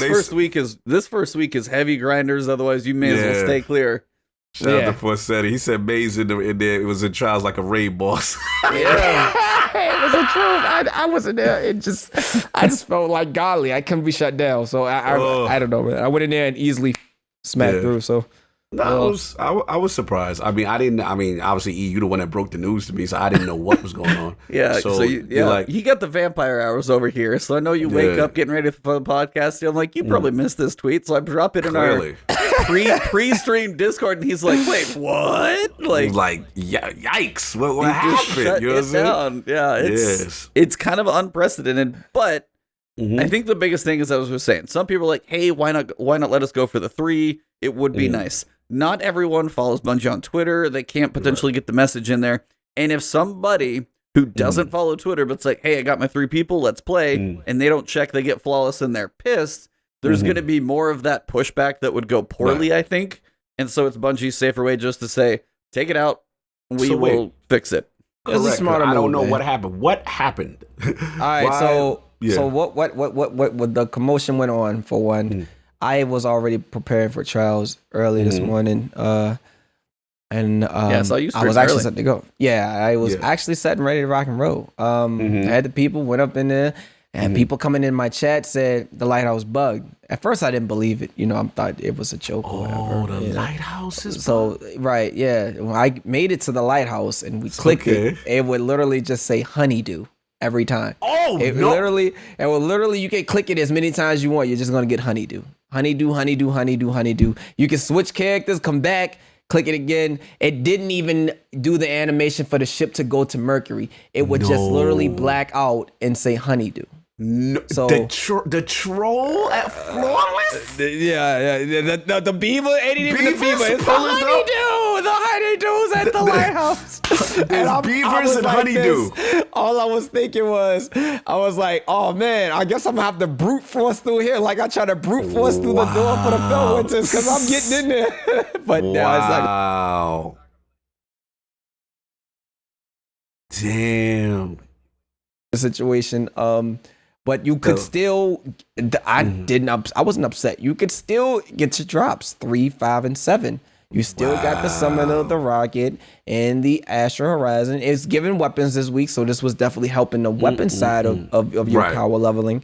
And I didn't complain. I actually liked that you get a lot of Umbriel Dark engrams from it as well as altered elements. So let me ask you this, man. So at the 3-win and the 5-win mark, because they said they had update, are you getting any masterwork material? I heard they're supposed to be adding that. Did they add that? They added that. So matter of fact, I got an enhancement prism as well. So at what level? 3, I got one at 3, and I got one at 5, and I guess from that they consistently keep dropping. That's good. It's definitely RNG style. I love the way they play it like that. You have to win though. It doesn't give you you gotta win. Yeah. And then I heard they had a new bounty. Satan had a new bounty Did he have to do bounty? They said for That's a lie. You don't need to hit legend to go and play trials at all. It's no, not that part. Well, that I heard there's a I've seen the other. Oh, okay. Which I one? heard that he's got to do bounty now. That whatever, if you just play, Yes, it gives you a reward if you're asking for Yes. that. It gives you a reward. Yes. It gave me the rocket after I completed one of the that bounty. Okay. That was my reward I got for it. Got you. It's randomized. Got you. Okay. Okay. That's what. All right. So I mean, before the Lighthouse started being filled with honeydew and beavers, it was all good until you got to there. You know what I'm saying? So you was getting your 3 wins. Yeah, because I'm like, maybe it's a PC deal. Yeah, That's you all think I it's had in my okay. mind. And they was like, had people coming over from PC say, "Hey, Maze, you want to Lighthouse?" I say, "Hey, I had no problem there. I'm about to hit it right now." Yeah. Over there, nope, I need to do it. Got you. Okay. All right. So then Death State said, you know what? Let's just shut this thing down till we. Okay. Got it. Yep. And then when I went and clicked it again, I was like, well, let me go try. Yeah. Where's Charles? So now it's just gone from the play. Yeah, it was. I literally watched it go away. Wow, that's crazy. Shutting down. Directly, They put trials in the vault. yeah, I thought I might have been blind or something. I was like, did I not get the? Did I miss something or something? Let me go look again. I had to go look again to make sure I wasn't losing my mind because it was just there. You know what I mean? So I looked. I was like, huh, where'd it go? Hilarious. And then I told everybody in chat, well, goodbye to trials. Yeah. Pyramid ships deleted trials. That's exactly what I'm Hit the thinking. delete Pyramid button on ships took trials. away. I couldn't believe. I didn't expect the Lighthouse to be bugged. That was the last thing on my mind. Yeah. You know what I mean? Because I thought Lighthouse was just the same regular thing. But you had people in chat saying that adept weapons was supposed to drop in this one right here. Oh, so I didn't think that was season 13. That's gonna be a minute. Later. That was later. They get excited. They will that's come. all it was. They getting too excited. Yeah, too excited. It's coming, but it's not this season. This False is still rumors, chat. Stop telling me stuff. Still a while. We're still a little bit away, but it's still I coming. will say though, I did find a picture of the Trials access to do quest for this season to get into it when it gets fixed. So you've got reach power level 1010, which again the cheaters seem to be okay. You have to reach Valor rank of Legend. You have to play enough matches to get to Legend. Really? So that's actually some time, and you got to defeat 50 opponents. Now it's retroactive. So if you've done it on your character, it's there. But if it's a new account, they still have to play enough Valor to get to Legend. So it's a start to start slowing some of these like. I guess that might be able to hold. I don't know, man. If this is for cheaters, yeah, we gotta. That might be able to hold, but you gotta think about it. Cheaters make enough money to just. I was like, I mean, the price of the accounts that they buy might go up a little bit because it's more time. But that's not helping. That's not going to be enough for cheaters. I was like, we need like doing a bounty and stuff like that. Yeah, people asking for a payroll or asking for a paid thing for trials. That's not going to work. You need a system to counter these cheaters. Oh yeah, that's the main issue, right? They need to fix the system. We know that. They need to catch that. A paywall is not going to stop cheaters. They're just going to buy it and play. Unless you are able to capture their account and take pictures. Like, I don't want to feel like I have to keep taking pictures and try to get somebody banned. That should be something like a maintenance system should be able to catch. If you're able to shoot 30,000 shots, you automatically should be banned. Put it like that. Let's be real. Like if you're able to shoot 30,000 shots in a rocket launcher, then the security system should automatically ban you. No one should be shooting that many shots that quick. You know what I mean? Shout out to Dakota though. I still agree that they need to do something with like how Call of Duty's doing it right now. What they doing, a 2-factor authentication or something like that. Yeah, that helps a lot. Yes. Something like that. Get that going. Need that. Yeah, they get need that going, man. Dedicated, anti-cheat system, and they didn't talk about that. They didn't talk about on none of the streams, and I gotta get answers on that for the PvP.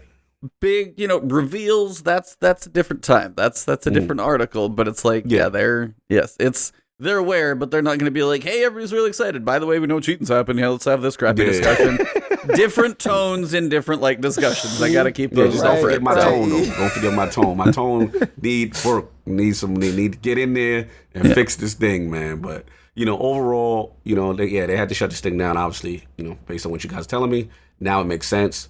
And hopefully, I just don't want it to be a situation where it's gone mad weeks. You know what I'm saying? Like, I don't really think that's hope, the case. I just think it was just bugged today, and they can't. I hope so. That we, I don't want to get that don't do this to message. Incognito, please. I'm just putting it out there. But this is how it started. The next joint. Oh, we felt that now in its current state. Don't say it. I ain't gonna put the energy out there. For my man, I'm not gonna put the energy out there. They just got it back, Lord Jesus. But you know, with our beloved they have this way of saying, you know what, guys, we just felt it was best if we just take it out completely and wait till September 22nd. No, bro, you know what I'm saying? Exactly. So I'm not gonna put that energy out, but I just hope that this could be resolved fairly quickly. Because people, we still like it. Shout out to Stadia Gang. Shout out to everybody on console. Yeah, shout out to everybody, man. Yeah, we love y'all, man. We still love y'all. We still want to get that thing. But don't Lord Jesus. I ain't gonna put it out there. Positive vibe. Positive vibe. I'm just letting you know, Twitter's on a riot. That's just happening because we just got it back, Bungie. I know. Positive vibes. What are you doing? Gotta keep the positive vibes. I'm gonna make sure the homo vibes, we try to keep it positive. Because if that happens, chat, I apologize. It ain't like it's hurting me at all. I just want to help you guys. Trials doesn't hurt me. Exactly. You know what I mean? So if it doesn't come back, it's okay. But some of these PvP players out here going a massive riot when stuff like that happens. So I hope it's just a lighthouse bug and it's not enough to where it bugs the whole entire Trials gaming thing on weekends. That's gonna suck again for them to wait that long. But it shouldn't. I'm just hoping it's just a tiny bug. Just hope it's boom, a little hot fix. We get a little surprise hot fix. Right. And we be rocking and rolling. That's all I'm thinking. No doubt. I'm keeping it vibe. Keep it ready. But I'm definitely keeping your thought in there too, because that might hurt. Yeah, so that might hurt a lot of people. Yeah, man. So that's we all caught up, E. I was like, I feel like I'm gotta be forgetting something in all this, but I feel like we've touched on a lot. So, I mean, we got 3 years of Destiny. We got Stasis, a new subclass element. However that's tied into everything, we'll get probably more clarification later. We got Destiny Content Vault, 5 destinations going away. Cosmodrome coming back, kind of built throughout the year as it goes to get fleshed out. We got new season arrivals, dungeon dropping 7 hours later. Like, holy crap, people beating it. Esoteric already soloed it with one hand tied behind his back, hopping on one foot because he's crazy. Asso's not human. Continue. Dude, that man. And then the issue with Trials, the dungeon having to leave, kind of a couple knocks at the legs there, as it's like they're just like building all this hype and they got a couple hits to take right there. So it's been a really weird week. And then PlayStation doing the same thing, hype trailer for all the stuff, and then just Cognito, I've been talking about this a lot. If you guys don't know, like Spider-Man, Miles Morales, we're like, cool. 2 different ideas. Like, is this an expanded thing? Is this a little bit of DLC? Or in my mind, is it a full game? It's kind of in between. It's a smaller stand. It's just like clear messaging on that one would have been. It's been an interesting week. So to sit there and I was like, when we forgot about the Almighty, I was like, it's been a hell of a week. Yeah, we had a lot going on. Yeah, in a short period. A lot in one. I just saw another trailer to be for revealed, Paper Mario Origami King. Yeah. I saw that little one. It was like a different battle system. I like Mario RPG is like one of my OG RPGs as well. So the Legend of the Seven Stars, that's a good one. Classic. Oh yeah. What's up, man? I'll be very honest. Destiny has sucked me in, man. I am in there. We back. I feel I'm upset sometimes because there's other games, but Destiny's just got me, man. I can't get away from it, man. I'll be honest. This is the only game I play. I can't play any other game. Like my issues, I just don't have enough time to make the videos I want to make and play, so I got to try and do both. But no, it's in a good spot, and the fall is. I got to keep expectations as always, but I mean, from what I saw, and especially as it's fall expansion time, bruh. I mean, my hype is high. My hype is huge right now. I was just giddy on stream when we were revealing. I lost my mind. It was just so good. I did too, man. We were all in the same boat, man. Oh, Jesus. And to be honest, like, I know I'm such a fanboy. When I saw the stream, I'm thinking to myself, like, just the hardcore are gonna be embracing this and loving it and going crazy. But when I see Twitter and I see the casuals and I see people who haven't played in a while saying, "Yo, I saw the trailer. Yo, I'm in." And I'm like, really? Yeah, like that's that made me feel good because, again, I'm so used to, this is our love that I know I'm going to go crazy. But to see the effect, of their community, or people who haven't played Destiny while the people who are like, yo, I'm checking this out, man. I like the features. And a lot of people were hitting me back, asking me questions like, should I jump in back now? Should I wait? Like, I'm like, yo, get in there. The water's nice, man. Like, get ready. You know what I'm saying? Get some stuff, So that's it, man. Mm-hmm. Do you guys got anything else for the week for all this insanity? Oh, by the way, Zur has random rolls again. We forgot about that. Yeah. 60 stat rolls. Yeah, 60. Literally 62, 62, and 60. Nice. All three That's were what I pretty want to see. Black Talon as well. Now, Mm-hmm. I thought he might have had one of those like currencies where you could buy some of the old seasonal exotics, like Ariana's Vow and stuff. I thought he might be selling that. He still looks mostly the same. Selling that. Well, he sells the weapons, but where do you get the currency to buy those from? Oh, the current. Yeah, that's right. He's supposed to. I think that's going to be coming There's soon. one in the season pass, right? Season pass. Season pass has one, but I think you probably only going to get one. You have to choose between them.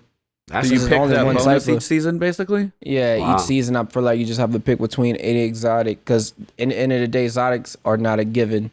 So they're letting you pick one. Well, then if you don't have Ariana's Vow, that's the one you get this season, because that's the one everybody seems to need. So it definitely is better than the rest. Well, man, it's been 2 hours 45, about 3 hours we've had you on here, man. We gotta respect your time, man. It's getting late. I know you were up early to start, so it has been an absolute blast having you bring all the positive vibes in here tonight. It's been amazing, I'm so happy to be a part of it, man. Thank y'all so much for even letting me be on this podcast. It's an amazing deal, man. I'm really appreciative of being here, man. I really am. Thank y'all. Appreciate you, brother. Appreciate you, man. Had to get it done. Great stuff, man. Talk to the people. What you got going on, where they can find you and everything. What do you got going on? If you want to drop a couple bars, Yeah. I could drop a couple bars right now. You want to end it right now? I don't have any music for you, so it's going to be I don't even need music. I don't even need music. No music needed. No music needed. No music even needed for this situation. Acapella. Here we go, guys. Let's give them the space. Hey, listen to me, ladies and gentlemen. It's time for us to vibe out. We sitting here in the last word, campfire. We all wild out. See, we've been holding it down for a longer situation, talking about the things that y'all trying to step up on. And we talking about the DLCs and things that's coming in the fall, some for y'all to catch up on. See, we've been trying to be the ones in the game, man, to sit here and talk and preach. You've been watching Last Word for the longest period of time. All they like to do is sit here and talk to you guys so they can show y'all something to teach. See, we've been doing what we need to do, man, is we sit here and we live out. And they put the hype man of Twitch in the building for us to come here and vibe out. Look, I've been trying to be the man to be here and talk about the things from starts, but I respect both of these individuals all together for the things they talk about from the heart. Understand, man, that we go from the finish, and I can't start. I've been here doing this thing for the longest period of time. I can't drop. Look, I've been doing what I need to do, man, until the rain stops. So I've been sitting here trying to grind out these things, and a lot of people from endorsements want to invest in me. But I said, no, ain't no invest in me unless you playing Destiny. See, we've been trying to be the best in this game unless they tested me. But I've been dropping mad bars, and my reasons being, keep on pushing this thing, man. Ain't no stopping me. Let's go. I'm using the Dawn Blade and shooting my Revoker shots. All my shots to be. Hitting off them headshots make you very, very mad. We hate the toxic people. It's all about the positivity. See, we've been doing everything and we're loving it much more. Do what we need to do, dog, and show the love and show it fair. Big shouts out to Cognito and Ebontis as they showing the love and as we care. That's what's up, brother. We in the building. We're in the building, off the top, off the one of the best in the game. If you ain't know, now you know. I had to get one officially recorded. So, man, that is beautiful right there. That is how we wrap this thing up. Now, you guys are listening to this. Fire emojis. Chat is loaded, by the way. Chat is absolutely, literally on fire. I enjoy it. If you guys are listening to this on audio, video, wherever you find this thing, find this man and send him some love, because, man, you can't find a better person to hang out with in Twitch, in chat, in game. helping the entire community be a better community. Man, this man in here is making Destiny what it is. One of the key cogs of what makes this entire community one of the best in gaming. Thank you, guys, man. Brother. Yeah, I appreciate that so much, man. I see chat just going wow right now. Chat going wild. People don't understand. Right now. Like, it exploded right there for a second. You got so many cheetah pogs right now, you don't even know what to do. Shout out to Fort City. That's what's up, man. Yeah, man. He killed it. He killed it for sure, man. Definitely got to do it, man. Salute to you, brother. We definitely appreciate the vibes. We need that energy. Man. You know what I'm saying? Yeah, man. Everyone needs the energy, man. Yeah, everybody has a long day, man. And one just relax, kick the feet up, You know what I'm saying? Yeah, I can vibe. I like it, brother. But yeah, man, I mean, for me, you already know the same thing. At Lord Cognito on Twitter, all that good stuff. Every Sunday is the Lord's Day, 1 p.m. Eastern, Iron Law Podcast, YouTube. We return. And we will have my man Blaze 4K, one of the representatives of the PlayStation Nation. He will be back in full force. We'll talk about everything that's going on in the industry. We'll talk about that PlayStation 5 reveal. We'll talk about the Miles Morales, expansion / sequel, whatever it is. We'll talk about that. We'll talk about a lot of topics, man. Please tune in. The King is going to be loaded. He's locked and loaded. It's going to be crazy with him. Man, Blaze better come with some ammo because King is just going to... King is in his bag. When he's spitting his stuff. At the mouth over there. He's Team Xbox all day. He's going to say what he got to say. Dominus salute Maximus, to that. And of course, my God. Yeah, salute to the writers, man. LordsOfGaming.net, man. Really appreciate the guys are working hard, putting out good content. You guys are supporting. It really feels good to see you guys, take to the articles and stuff like that. So, yeah, man. And of course, if you're into the statues, King of Statues is up. Check that out. King's got a crazy Thor statue right now. So if you're into the Marvel, the DC stuff, and you want to get a little synopsis on the characters, check that out. And of course, he hates when I say this, but the best Destiny podcast you ain't never heard. The last word, man. Salute, man. Really appreciate the love in the chat today. Again, salute to my brother, my bro, Uhmaayyze, coming through, dropping knowledge.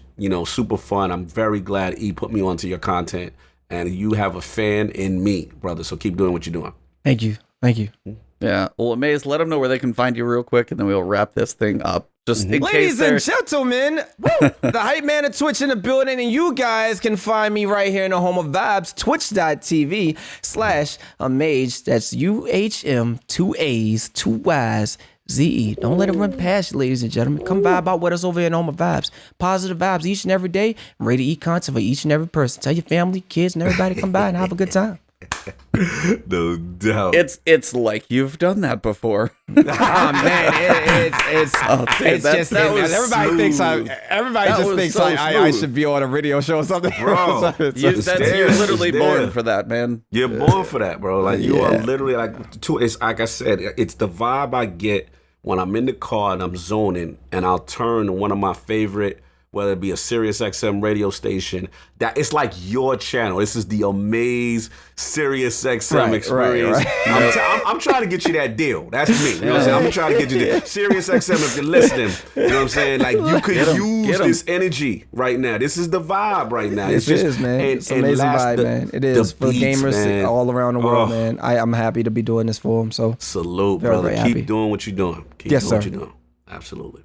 Mine's short and sweet. I'll be streaming. I'll be playing. You guys can find me YouTube, Twitter, Twitch, Ebontis, EBONTIS. Look me up. If you find the cheetah, likely that you found me. So we're going to be grinding. We're going to be working all this stuff. Lots of stuff to cover, videos, guides to keep you guys informed. This has been amazing, honestly. Yes. Thank you very much. It has been our pleasure to have you here. Glad we made it work timing-wise. I know we're cutting into that grind on your vacation, but we appreciate that we can steal Listen you for to a me. little I'm bit, very, man. very proud, man, to even be here, man. On this podcast, The Last Word. Thank y'all, man, so much for that. This is something very, very strongly, and it's very touching. So I really, truly appreciate it, man. This is a moment I won't forget, so I appreciate it. Thank you guys for that. You're welcome, brother. Back at you, man. Gotta hold on. Let me wipe my eyes here. Get me in the feels, man. Lord Jesus. And it's Sunday yet. Go ahead, talk to Cognito. Go over there, check him out. That's my day. Lord's Day. There you go. All right. Well, everybody in chat, I want to send you guys over to somebody. So let's send a little love out into the world of Twitch. Who we got? Any thoughts? I got two. We can send the love to, actually, I know. Let's send it back to Monkus. Monkus. Okay. If you don't know Brian Monkus art, you are definitely missing one of the best artists in this community. So Facts. we are going to raid his channel here in just a second once we wrap this thing up. But before we go, we got to put the final bookend on this episode. So thank you guys. Chat, you have been awesome. Amaze, you are amazing. So thank you for coming and joining us. And for episode 107, June 12th, it has been the last word.